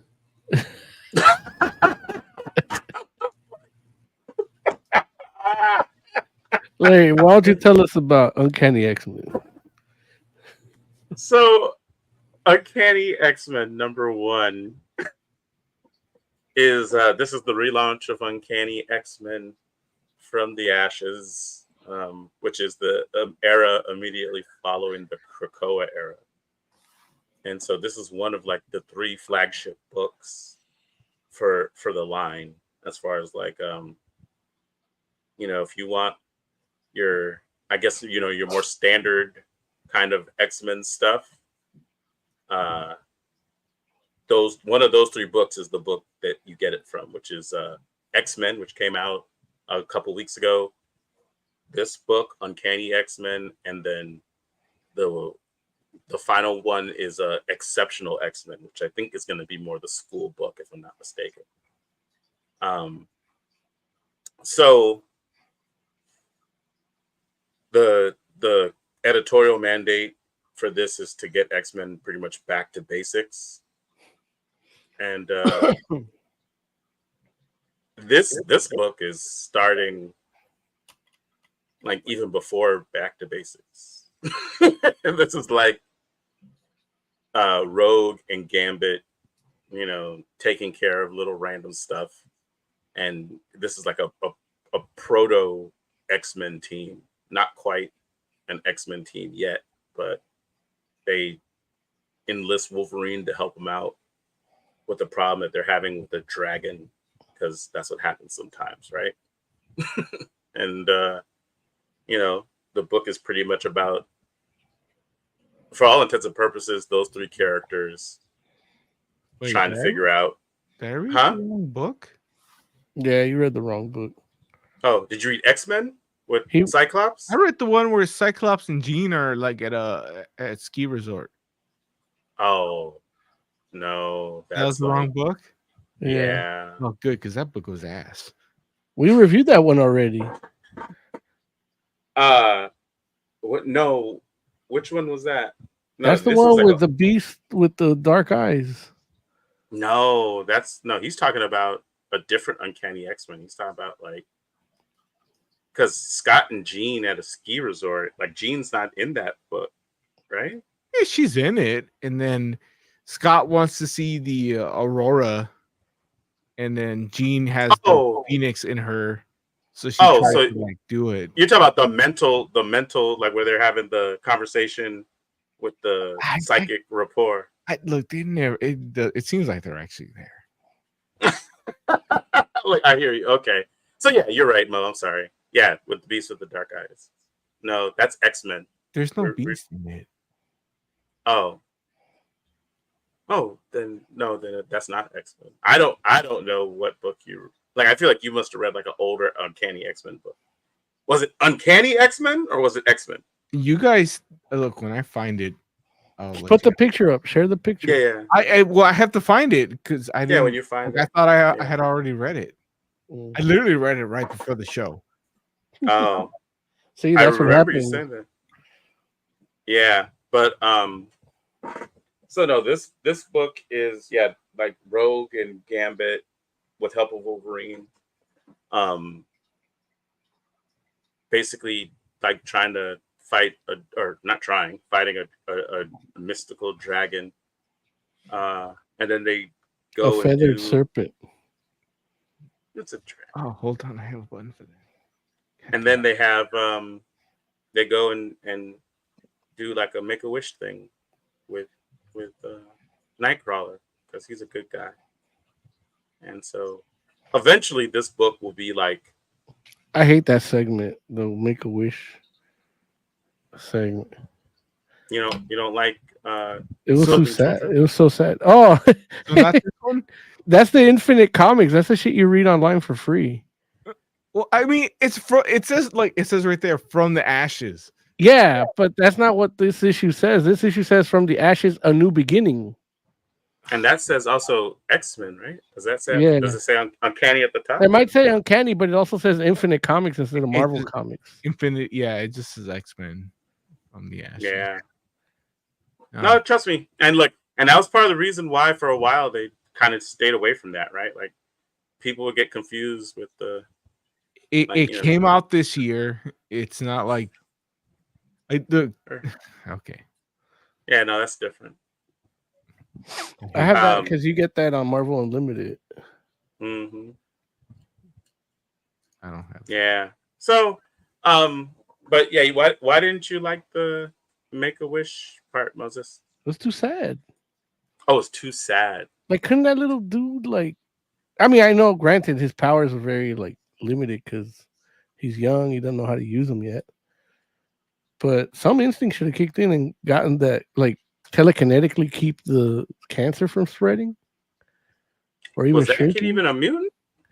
Yeah, they said he had telepathic, and they said that if Xavier's a 10, this kid's like a 2. Oh, right. Because he's got similar powers. He's a telepath and telekinetic, I think. Yeah.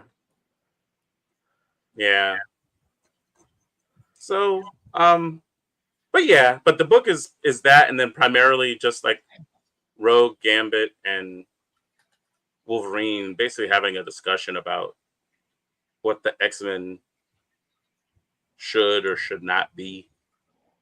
Didn't we talk about this book last week? Is this the book where Cyclops looks like super young? No, that was X-Men. That's X-Men, right? Oh my god! This is Uncanny X-Men. This is so stupid. There've been an Uncanny book and an X-Men book since not the 70s. I literally looked up X-Men the 90s. from the ashes, and then it was like a 2021 book. What the fuck? They're always coming from the ashes. There's a lot of ashes in this. Even right after the Dark Phoenix saga, it was called From the Ashes. Because she burned. That's probably made sense. That's what the Art Adams run. Yeah.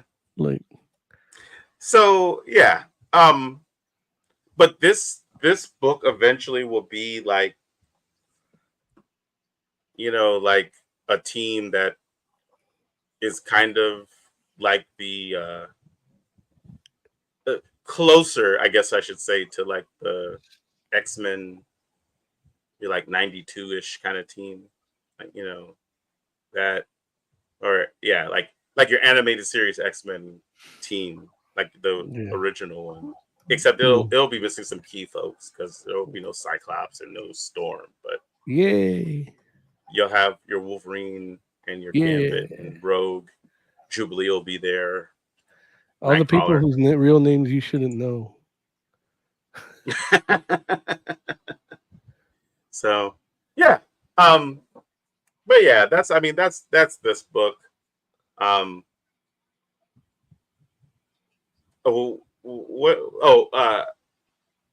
Yeah. So Jay, what do you think of this book? I thought it was interesting. Like, it's got real reboot vibes coming off it. Yeah, that's true. And that's not necessarily bad, but it is a little weird because, like, the last time I saw Rogue personally, she was like the super confident leader of one of the teams.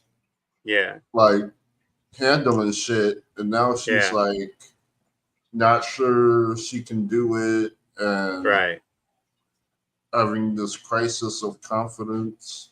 Yeah. And I'm like, okay, like, this is the road we have now. Right.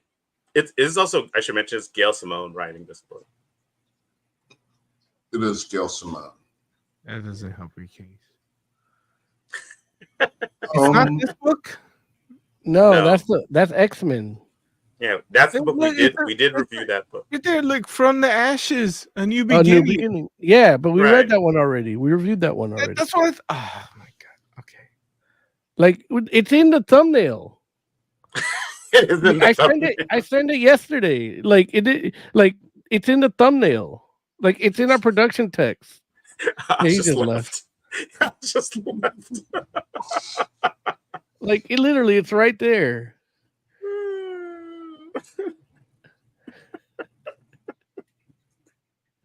Continue what you're saying, Jay. Oh, the bird put it in. Wait, what was that? Yeah, but it didn't. Unfortunately, it's too small to. Yeah, I can't see. Oh, there it is. I made my screen big. So, what were you saying? You were. I was saying, yeah. What were you saying? Basically, you were talking about. Oh, right. It's a reboot, but that's not necessarily a bad thing. Right, not necessarily a bad thing, but it is a. Yeah, it just, she's setting up the world, and I'm down for that. I mean, obviously, I was a little disappointed.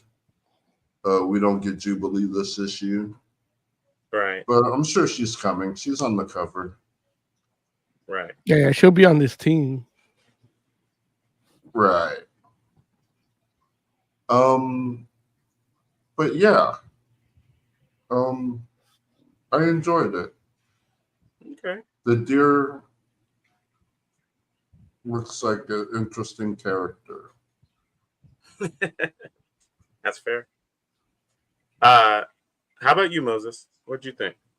Oh, I enjoyed it. Like, it's a perfect like, it's a spot to jump on if you've been wanting to read X-Men books. I've been trying here and there with the Krakoa stuff. You know, some of it was a little over my head, but I can still get to it. And then but now it's a one across the board for everything, so I'm not gonna miss that chance. I already got, like, I got X-Men, I got Uncanny, I got NYX. I'm waiting for the other one, Equestrian X-Men or whatever. Like, what's it called? Exceptional X-Men. Exceptional, that one. Yeah, and I think X Factor came out today, if I'm not mistaken. Oh, okay, so I got to get that too. Yeah, I think X Factor. But yeah. That I mean, one looks I like would it might agree. be interesting. Yeah, I like the cover on that one. Mm-hmm. And there's X-Force, right? Oh yeah, X-Force did come out as well. Yeah, and that's like that X-Force, one I want. Yeah, that came out already too. It did. Okay. Yeah, issue number 1 of X-Force did come out. Yeah, I want that. So Oz, you didn't get to read this book. I can't because I keep searching for this book, and there's like 1,000 different. Just look at the one on the thumbnail. Yeah.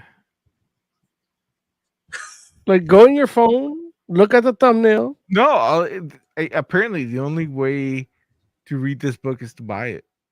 No, that's not true. It's very true. I mean, you should be buying your comics, ideally, right? I normally do, and I thought I had the right one, but apparently I don't. Yeah. Even though the X-Men From the Ashes book that I do have came out in 2024. Yeah. Last month. Yeah. Yeah. And it's the wrong one. There's another. No, it's Uncanny X-Men from the Ashes that came out like a week ago? Maybe 2. I hate it. It was a week ago. The release date is August 7th. That's when X-Men #1 came out? That's Uncanny. Uncanny X-Men #1. Oh, the one that's in our image. Yeah. That cover. They came out last week. I'm looking at it here as August 7th. Yeah. Yeah. That came out like 2 weeks ago. Week. No, that was last week. The 7th was last week? Yeah, it's the 14th. It was exactly a week ago. Time is weird when you're sober. No, DC refuses to release their shit early and make me look stupid in front of a comic book shop. It's not your fault. Because it's not their fault. You should have known that. They announced it in February. I don't think I mentioned this. So I walk into a comic book shop. Wait, let's just rate this so that we can finish the show. Fuck this book. Nobody's gonna read it. I hate it. Larry, what would you rate it? Wait. Jay's got to go to sleep. Oh, he's right there. He could come on if he wants to rate it. Yeah, type 2. He's got 4 minutes. Oh, he's gone. He's back. Sorry, I forgot I wasn't on stage. Sorry, I gotta see. Yeah. What? You gonna rate the book, Jay, or you got a little time before to talk about it? No, I got time. I wouldn't say all the time in the world. No, just a little bit of time. Yeah. I thought you had like 4 minutes. Just till my cake finishes. Because I gotta stay up. Yeah, I'm baking a cake. Hold on. Next time I'm in LA, I need some J cake. Whoa. Okay. Hey, what you two gentlemen do on your own time is none of our business, friends. I didn't realize he was a baker now. And I'm fascinated. I'm just trying a bunch of new things. Like you have I'm trying lock picking. I'm trying baking. Lock picking is easy. You have a year to figure out the baking. They say it's easy, but it's so random to me. Like depends on the lock. Yeah. No. So I mean, most locks you just bang them hard enough and they'll open. Yeah. Like I don't know why. Like sometimes, and I don't know. Sometimes I'm looking at what I'm doing, and it doesn't look any different than any other time, but it'll unlock for some reason. A lot of locks you can unlock by smacking them. Oh, no, I'm doing it with the tools. What kind of lock are you trying to pick? Specifically, a lock picking lock. Yeah. What's the? Is a cylindrical tumbler? Is it what? No, padlock. Tumbler padlock. Okay. Yeah, you just push the pins up a little bit. And yeah, it's we got a lot of experience with breaking into locks we shouldn't be breaking into. Apparently, here on there's a lot of people out here that are preparing for an apocalypse. No, dude, it's one of the only I was on a Reddit thread for hobbies that don't get more expensive the more you get into it. Mm-hmm. And lockpicking was suggested because you need basically a $20 kit and then just money for locks. You don't even need a kit. And for practice, I have a lock that's actually see-through, and you right. That's what comes with your kit. When you buy the kit, you get. Here's the thing about padlocks is the way they work. If you're the most important tool you have is, I think they call it the tensioner. It's whatever you're using to move the tumbler to the side, and then the pin that has the thing like that's pushing up all the pins. Once you push it up past where that tumbler turns, it'll lock itself. So you can really just kind of go through all the 5 or 6 or whatever, however many tumblers there are. You just go through them and they'll get stuck once they reach beyond the thing. and you'll be able to open them. And that's why a lot of locks respond to smacking them, because as you're putting tension to like turning it and you start smacking it, they'll get stuck once they're past the point of where they'll open. All right, so apparently I'm the only one that wants to keep talking about comics. No. I definitely do. I'm like, I was trying to. A lot of people how to break in and shit. Yeah. I probably shouldn't have done that. So back to Uncanny X-Men here. I'd love to talk about this book, but I can't find it. No, you should have looked at yesterday. No, like, you had 7 days. If I go to the comic book shop, I'm sure they'll have it. Yeah. But it's Uncanny X-Men. The book I read is completely different from what you guys are talking about. Yeah, we established that. So for me, coming again, like, you know, I've mentioned before with my own bias coming off the Krakoa era, because I really did like it, and I thought it was like a really seminal moment for X-Men and their lore. Reading this book, I was like, I don't know about this direction right now, at least. I'm sure eventually it's going to turn into a good X-Men book. And I don't want to say it's a bad X-Men book, because the art is fantastic. Or at least I like it. I thought the art was really good. And the characters are good characters. It's just like going back to what you were saying, Jay, where it's like, why we have like, and it's not a rogue thing. I feel like this is like a thing with almost every X-Men character. Like, it feels like everyone's getting walked back. And yeah, I get it. You want to go back to basics. I get it.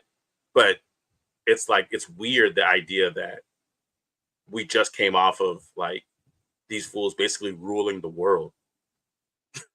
You know, like they had so much influence and so much power that whatever they wanted to happen, they could make happen, and they chose not to, you know, like abuse that power for all intents and purposes. Oh, they abused it pretty good though. Did they?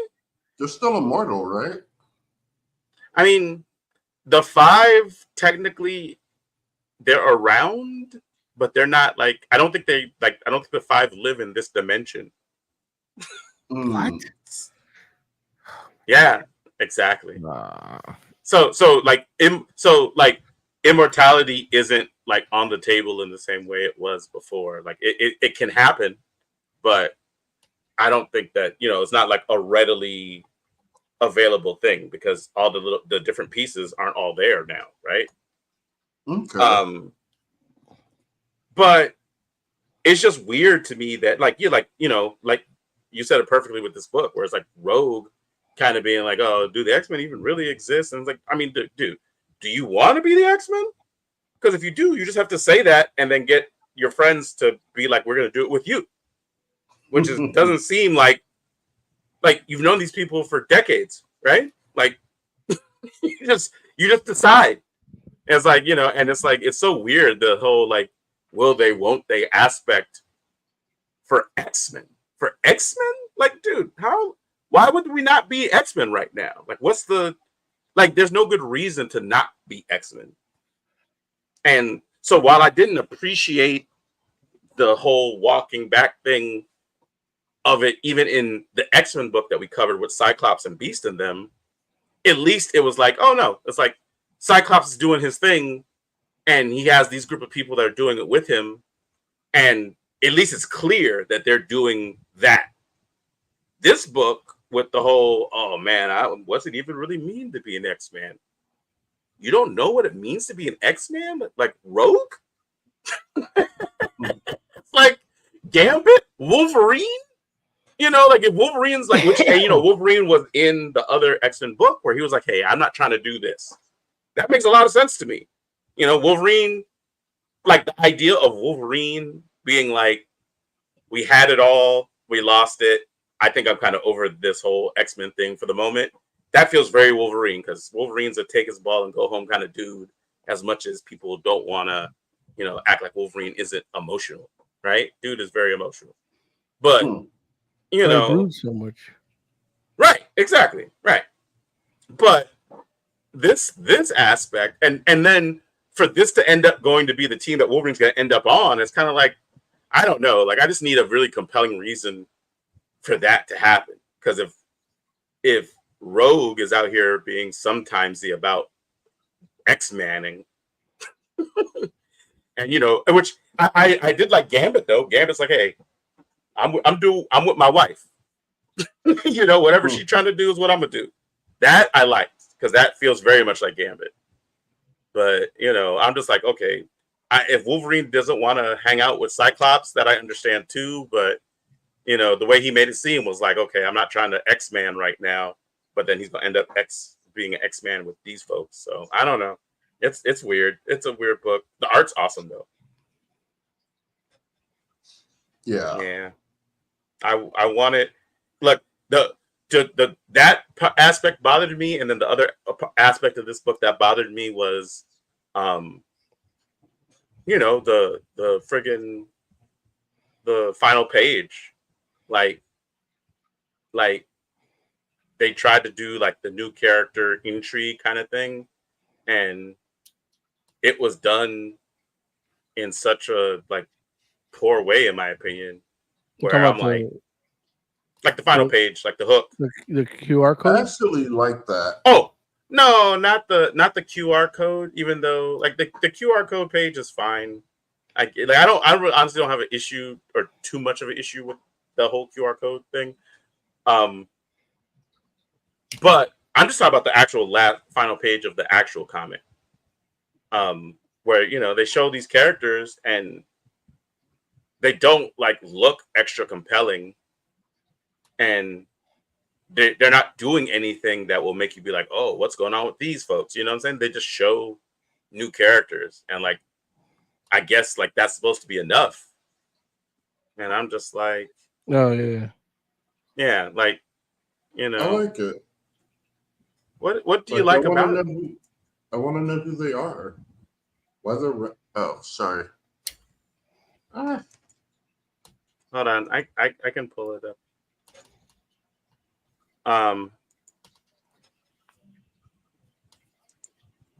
So you want to know who they are? Yeah. There you go.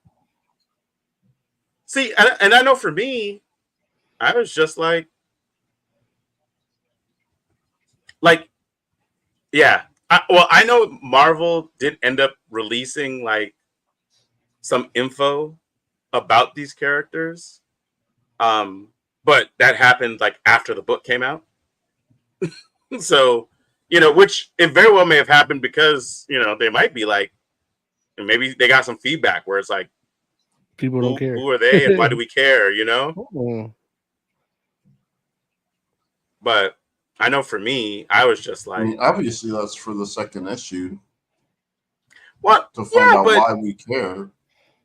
But these are animal people being hunted by something. Why are they animal people? Well, the deer girl was one. And we know the horse. There's a horse, like that's a person. Is an animal. Yeah, but we don't know that the horse is a person. Yeah, because it has red hair. Well, I mean, we know it's an animal. Horses don't have red hair. It might be a mutant horse. Well, it'd be a mutant person that turns into a horse. It could be that too. That's what it is. Oh, we'll see, I guess. Yeah. You won't because you don't like this issue. I mean, listen, I'm an X-Men fan, so I'm gonna read issue 2. But let's say let's say this is my first X-Men book. I don't know that I would necessarily be picking up the second issue. Like, I might just be like, it was cool, but it wasn't like the art was the highlight, no question. Like I was like, okay, like I really liked the art, but yeah, I'm not so certain about the actual like direction of the story. Because I kind of feel like it just like I honestly did like the Make-A-Wish part. You know what I'm saying? Where they go and visit the kid, and Nightcrawler's like, "Hey, they asked for you all." That was super cool. The kid died. Like, how's that super cool? Like, it's fucked up. It's cool that the X-Men went. Like, Wolverine could smell the death on them. Yeah. You better call his parents. Yeah.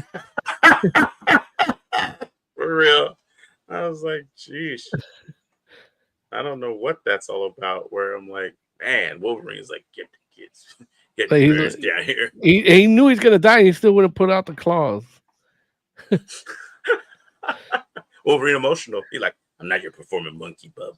No, well, he promised the hospital he wouldn't pull him out because it's scary. He's brandishing a weapon technically. Yeah. Yeah. You can get a citation for that. Get us right.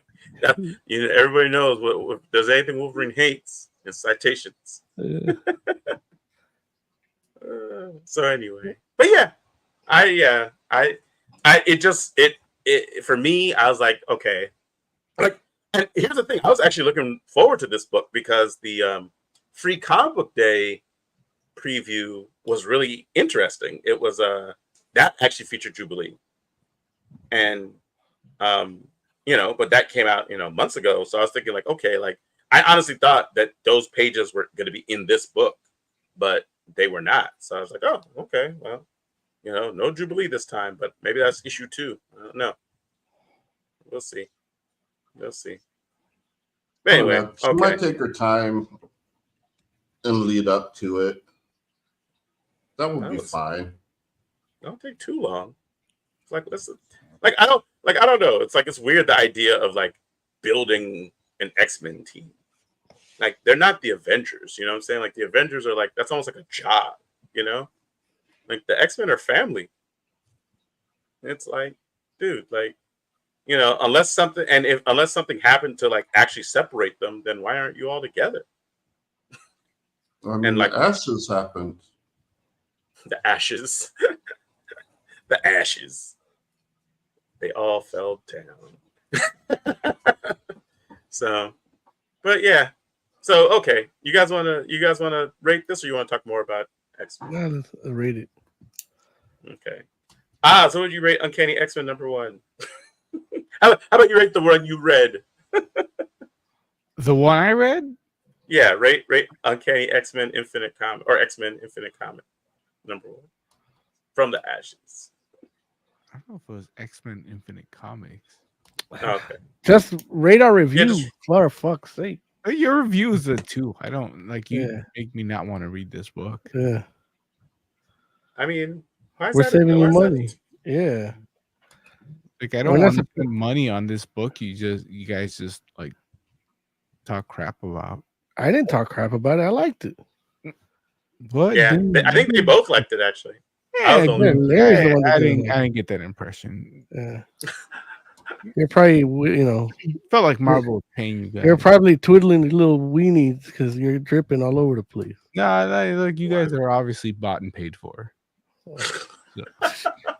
I wish. And I didn't see. If we are, it's IDW. I didn't see my share of that, so I'm out. That's fair. Jay, what would you rate Uncanny X-Men #1? I'm gonna give it a 4.